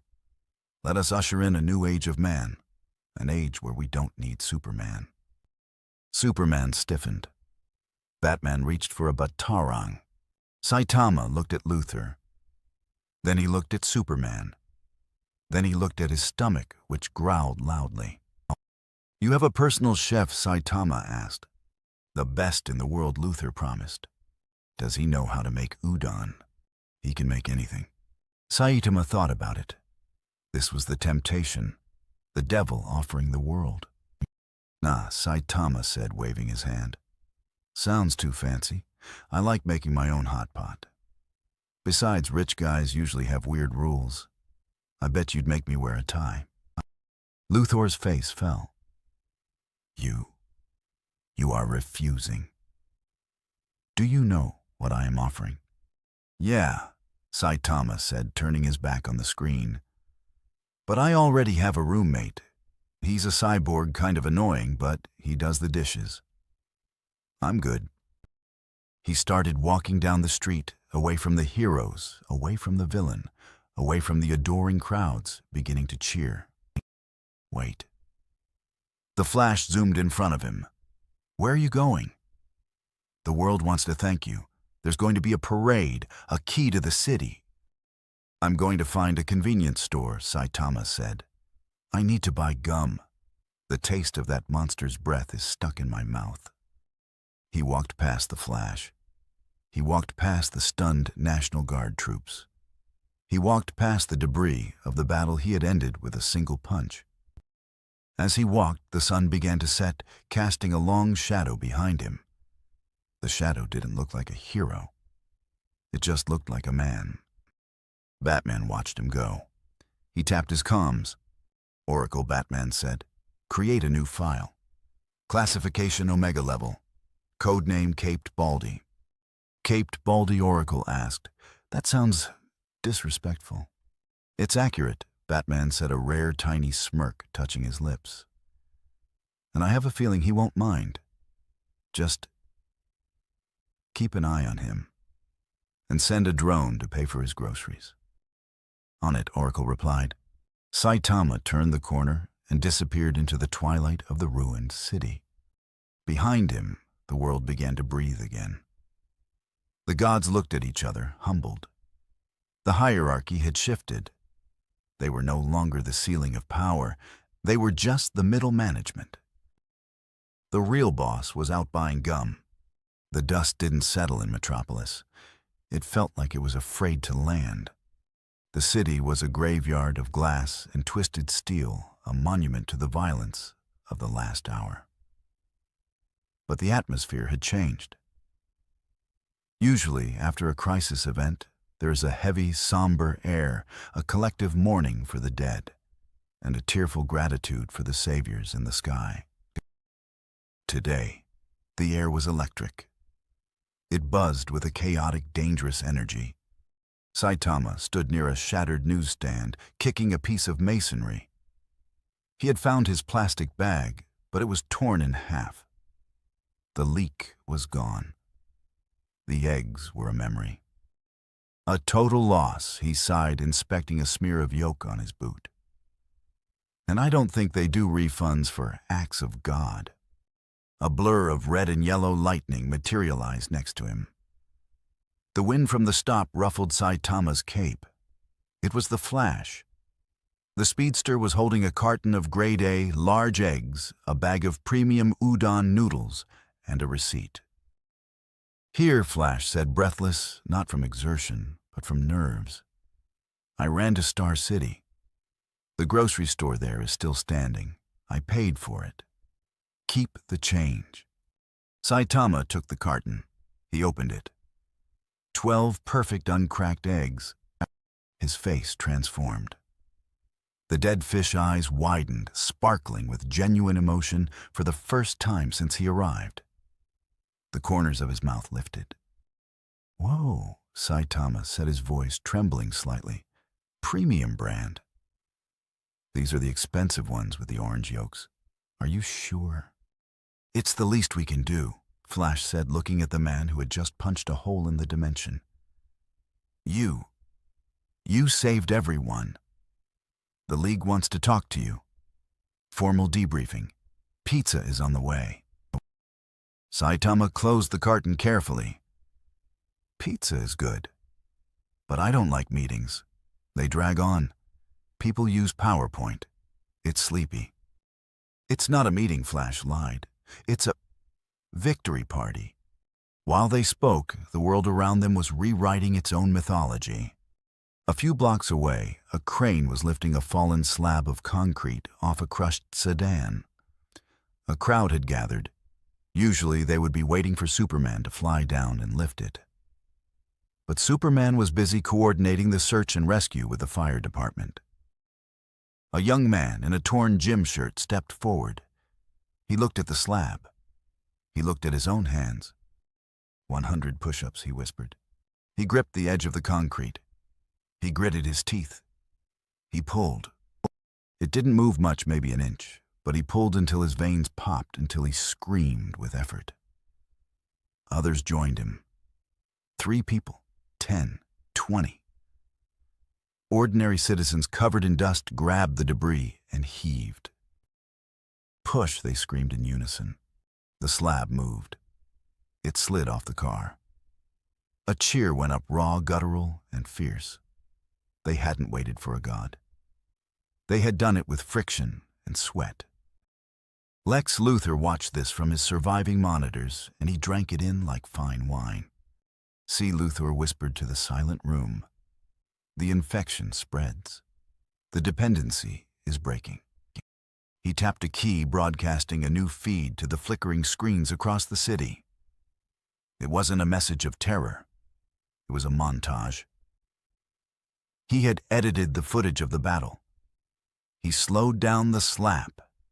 He zoomed in on Saitama's mundane physique. He overlaid it with a voiceover that was seductive in its simplicity. "They told you that power belongs to the stars." Luthor's voice crooned over the footage of Doomsday flying into orbit. "They told you that you are small, that you need protection. But look at him. He is not Kryptonian. He is not Amazonian. He is us. He is the potential inherent in every strand of human DNA unlocked by pure will." The narrative took hold instantly. On social media, the hashtag #LimitBreak began trending worldwide, overtaking Justice League. Videos surfaced of people doing squats in their living rooms, while the alien invasion sirens were still winding down. The Saitama workout was posted, reposted, and translated into 50 languages within the hour. The statues of Superman in Centennial Park, which had always stood as symbols of unreachable perfection, suddenly looked static, old-fashioned. People looked at the stone cape and didn't feel safety. They felt a strange new question: why am I just watching? In the watchtower, the mood was funereal. The Justice League sat around the circular table. The chair usually reserved for Martian Manhunter was empty. The hologram in the center of the table displayed a rotating 3D model of Saitama's head. "We cannot let him walk away," Batman said. He had his cowl off. Bruce Wayne looked tired. His eyes were rimmed with red. "He is an unregulated variable of extinction-level magnitude. If he sneezes, he could accidentally level a continent. We need to monitor him. Contain him. Contain him." Aquaman laughed, a harsh barking sound. "Bruce, did you see the footage? He punched the Omega effect. You don't contain that. You pray it likes you." "He is not malicious," Superman said softly. He was staring at his hands, still feeling the phantom sensation of being dragged through the air like a rag doll. "He is simple. But his simplicity is dangerous. He doesn't understand the consequences of his actions. He broke the dimensional barrier because he didn't want to be hot." "He needs guidance," Wonder Woman added. "He fights without honor, without purpose. If we do not guide him, someone else will. Luthor is already spinning the narrative." "Then we bring him in," Green Lantern Hal Jordan said. "Make him a member. Give him a communicator. Teach him the protocols." "He doesn't want protocols," Flash said, leaning against the wall. "He wants groceries." Back on the street, the victory party was short-lived. Saitama stood amidst the gathered heroes. They had cleared a space for him. A drone had delivered a stack of pizzas. So Superman said, floating slightly above the ground to maintain eye level, though it felt performative now. Saitama, we would like to extend an official invitation. The Justice League protects the Earth from threats no single hero can face. Your power, it belongs with us. Saitama chewed on a slice of pepperoni. He swallowed. Do you guys get paid? He asked. Superman blinked. No. We are volunteers. We do this for the good of humanity. So no salary. Saitama looked disappointed. And you have to wear those costumes all the time.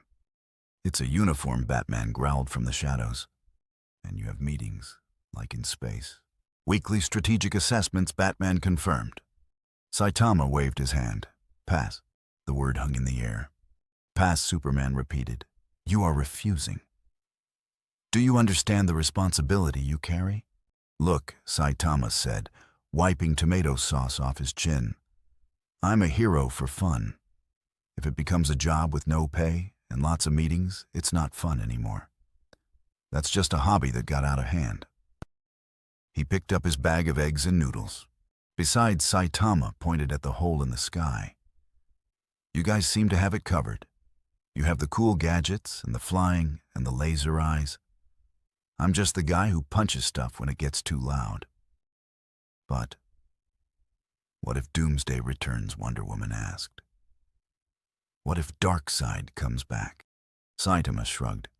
He turned around, his cape fluttering in the evening breeze. Then I'll punch him again, he said. Unless it's a Tuesday. Tuesday is garbage day. I have to wake up early.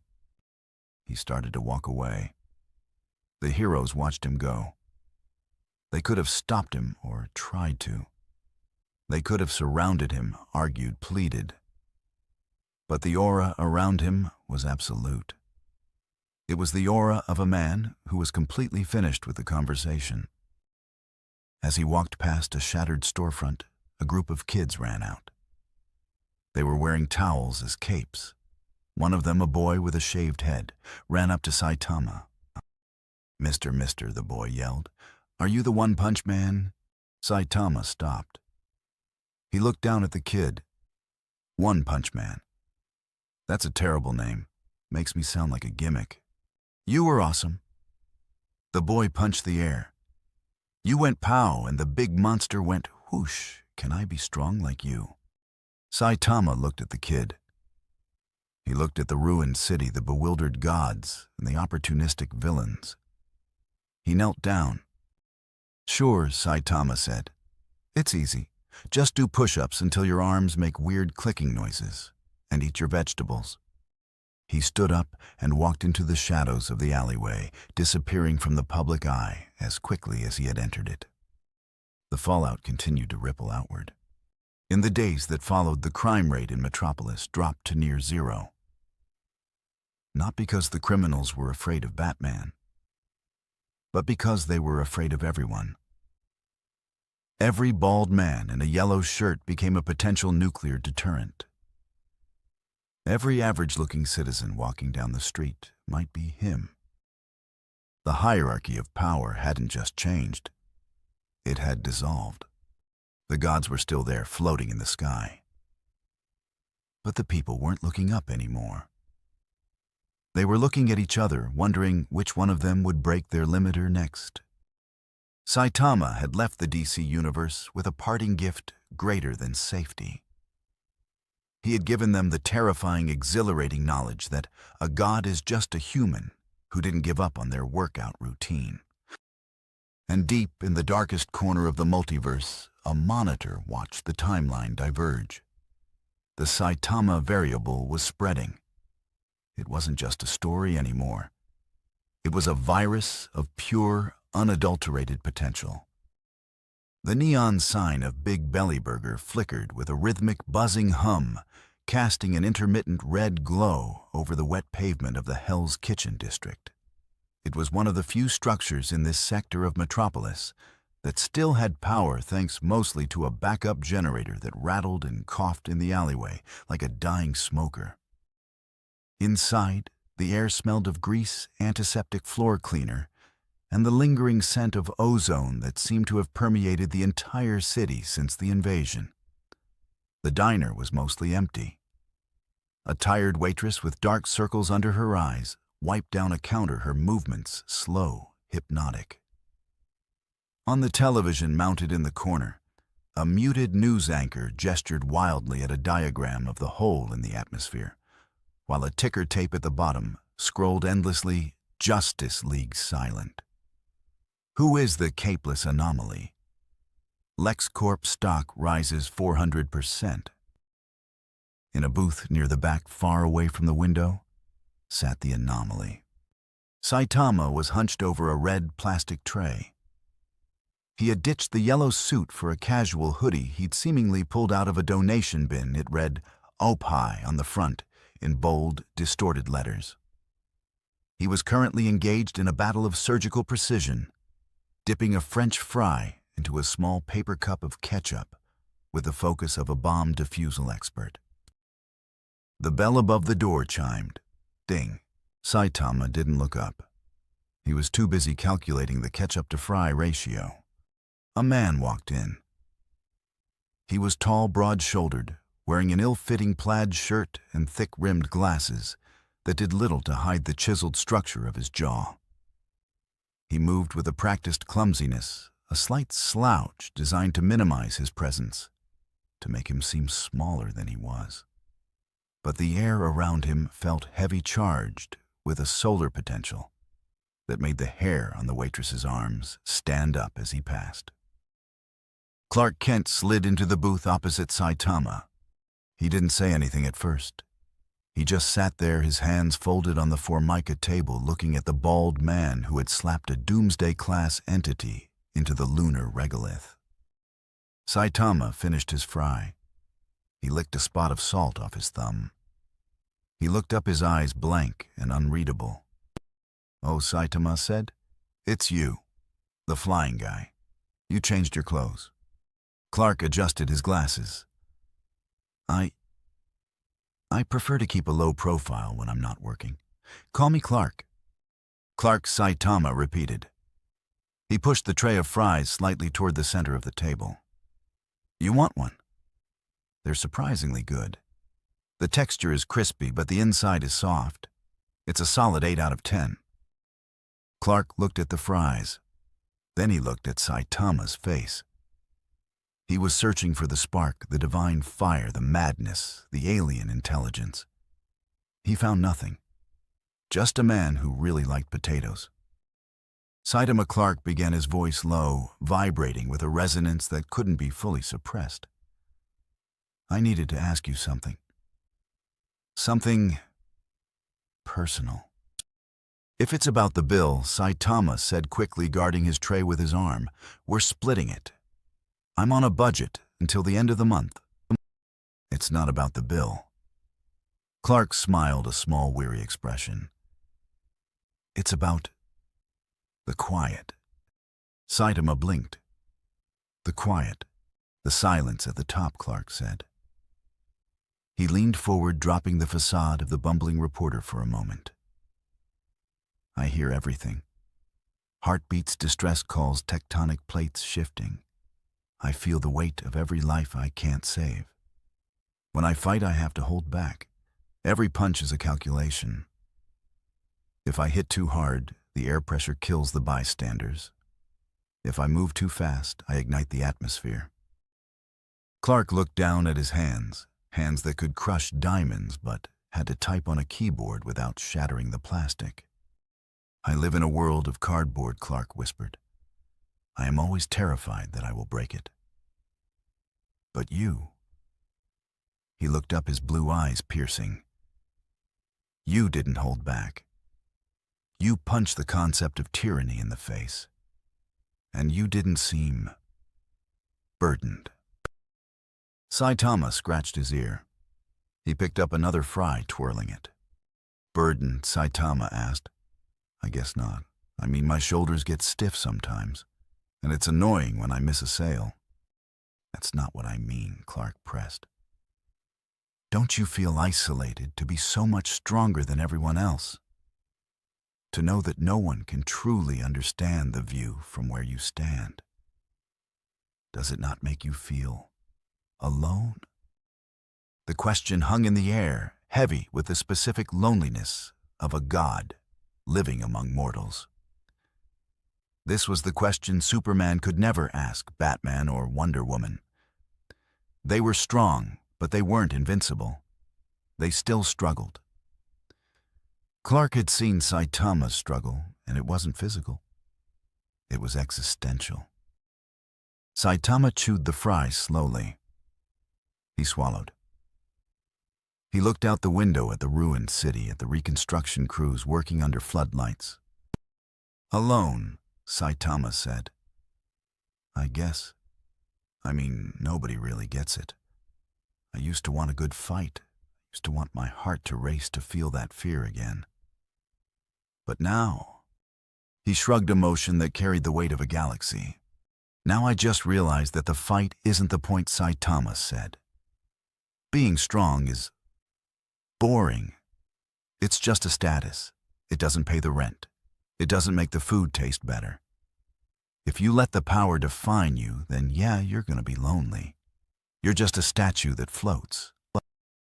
He pointed a fry at Clark.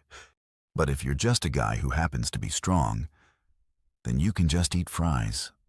And fries are good. Clark stared at him. The simplicity of the answer hit him harder than kryptonite. He had spent his entire life trying to be a symbol, an ideal, a bridge between two worlds. He had forgotten that he was also just a guy from Kansas who liked beef bourguignon and watching old movies. You're saying...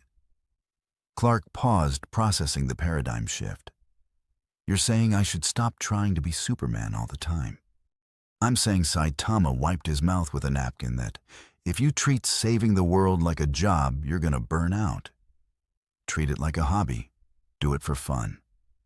Then go home and read a comic book. You take yourself too seriously, man. That's why you have that wrinkle between your eyebrows. Clark reached up, touching his forehead. He chuckled. It was a genuine, surprised sound. For fun, Clark repeated. I haven't done anything for fun in a long time. You should try it. Saitama stood up, patting his stomach. Anyway, I gotta go. I think I left my cactus on the balcony, and it might rain. He dropped a crumpled $5 bill on the table. It was wrinkled, stained, and looked like it had been through a wash cycle. That covers my half, Saitama said. See you, Clark. Try not to break the table. Saitama turned and walked out. The bell chimed again. Ding. Clark sat alone in the booth. He looked at the $5 bill. He looked at the empty seat. For the first time in years, the crushing weight of the world felt lighter. He picked up a fry. He ate it. Not bad, the Man of Steel whispered. High above the physical plane, in a realm where geometry was a suggestion and time was a fluid, the Tower of Fate stood suspended in the void. Dr. Fate, the Lord of Order, hovered before the loom of destiny. The golden helmet of Nabu shone with an inner light, illuminating the infinite threads of the multiverse. Usually, these threads were orderly, weaving complex but predictable tapestries of cause and effect. Tonight, the tapestry was a mess. Fate watched the thread marked Earth Prime. It was vibrating violently. A new color had been introduced to the weave, a bright, obnoxious yellow thread that had bulldozed its way through the intricate patterns of destiny, snapping the strings of prophecy and doom like dry twigs. Fascinating, the voice of Nabu echoed from within the helmet, a dual-tone resonance of ancient power. Beside him, a shadow coalesced. A green cloak, a spectral presence. The specter, the wrath of God, materialized. His eyes were galaxies, his expression grim. The balance is upset, the specter intoned. The mortal Saitama. He does not belong in this narrative. His presence has violated the laws of physics, magic, and narrative causality. He punched a new god into the source wall. He ignored the anti-life equation. He must be corrected. Corrected fate turned the helmet tilting. Look closer, Spirit. Fate gestured to the threads below the main timeline. The Saitama variable has not destroyed the timeline Fate observed. It has accelerated it. Look at the humans. The image zoomed in, not on Superman or Batman, but on the people of Metropolis. They saw the boy doing push-ups in the alley. They saw the office workers refusing to run to the shelters, instead picking up debris. They saw Lex Luthor's obsession shifting from xenophobia to human potential. They saw a world that had stopped looking up for salvation and started looking in the mirror. The age of heroes is ending, Fate said. The age of man is beginning. He broke the illusion that divinity is required for strength. He has broken the limiter of the entire species. The Spectre watched the yellow thread weaving away, disappearing into the cosmic foam, likely heading toward another universe in search of a sail. He is a catalyst, the Spectre admitted. A chaotic bored catalyst. Where will he go next, Fate wondered. The threads are unraveling. He could land anywhere. A world of pirates, a world of ninjas, a galaxy far, far away. Wherever he goes, the Spectre faded back into the shadows. Gods will tremble, and grocery prices will fluctuate. Back on Earth, the sun had fully set. Saitama walked down the street, his hands in his pockets. The city was quiet now. The sirens had stopped. The rebuilding had begun. He stopped at a crosswalk, waiting for the light to change. He looked up at the moon. It was still shattered from some previous crisis, but now there was a new crater on the side, a perfect imprint of a doomsday-shaped impact. Man Saitama sighed, his breath fogging in the cool air. I really hope that wasn't the last carton of eggs in the city. He didn't think about the dimension he had saved. He didn't think about the lives he had changed, or the philosophical revolution he had sparked. He was just thinking that tomorrow was Tuesday, and Tuesday was garbage day. He stepped off the curb as the light turned green, a lone figure walking into the vast, unending potential of the night. And so the anomaly fades from this timeline, leaving behind a world that will never again be satisfied with waiting for a savior. The gods have been humbled, the monsters have been evicted, and the human race has begun its long, sweaty climb toward the breaking point. But the multiverse is vast, and there are infinite worlds filled with infinite egos that need checking. The caped Baldy has walked out of Metropolis, but his journey is far from over. If you enjoyed watching the hierarchy of power get dismantled by a single punch, and you want to see where the Saitama variable lands next, perhaps in a world of spirit reapers or facing down the king of curses, then make sure you are subscribed to the channel. This timeline is closed, but the next What If is already loading.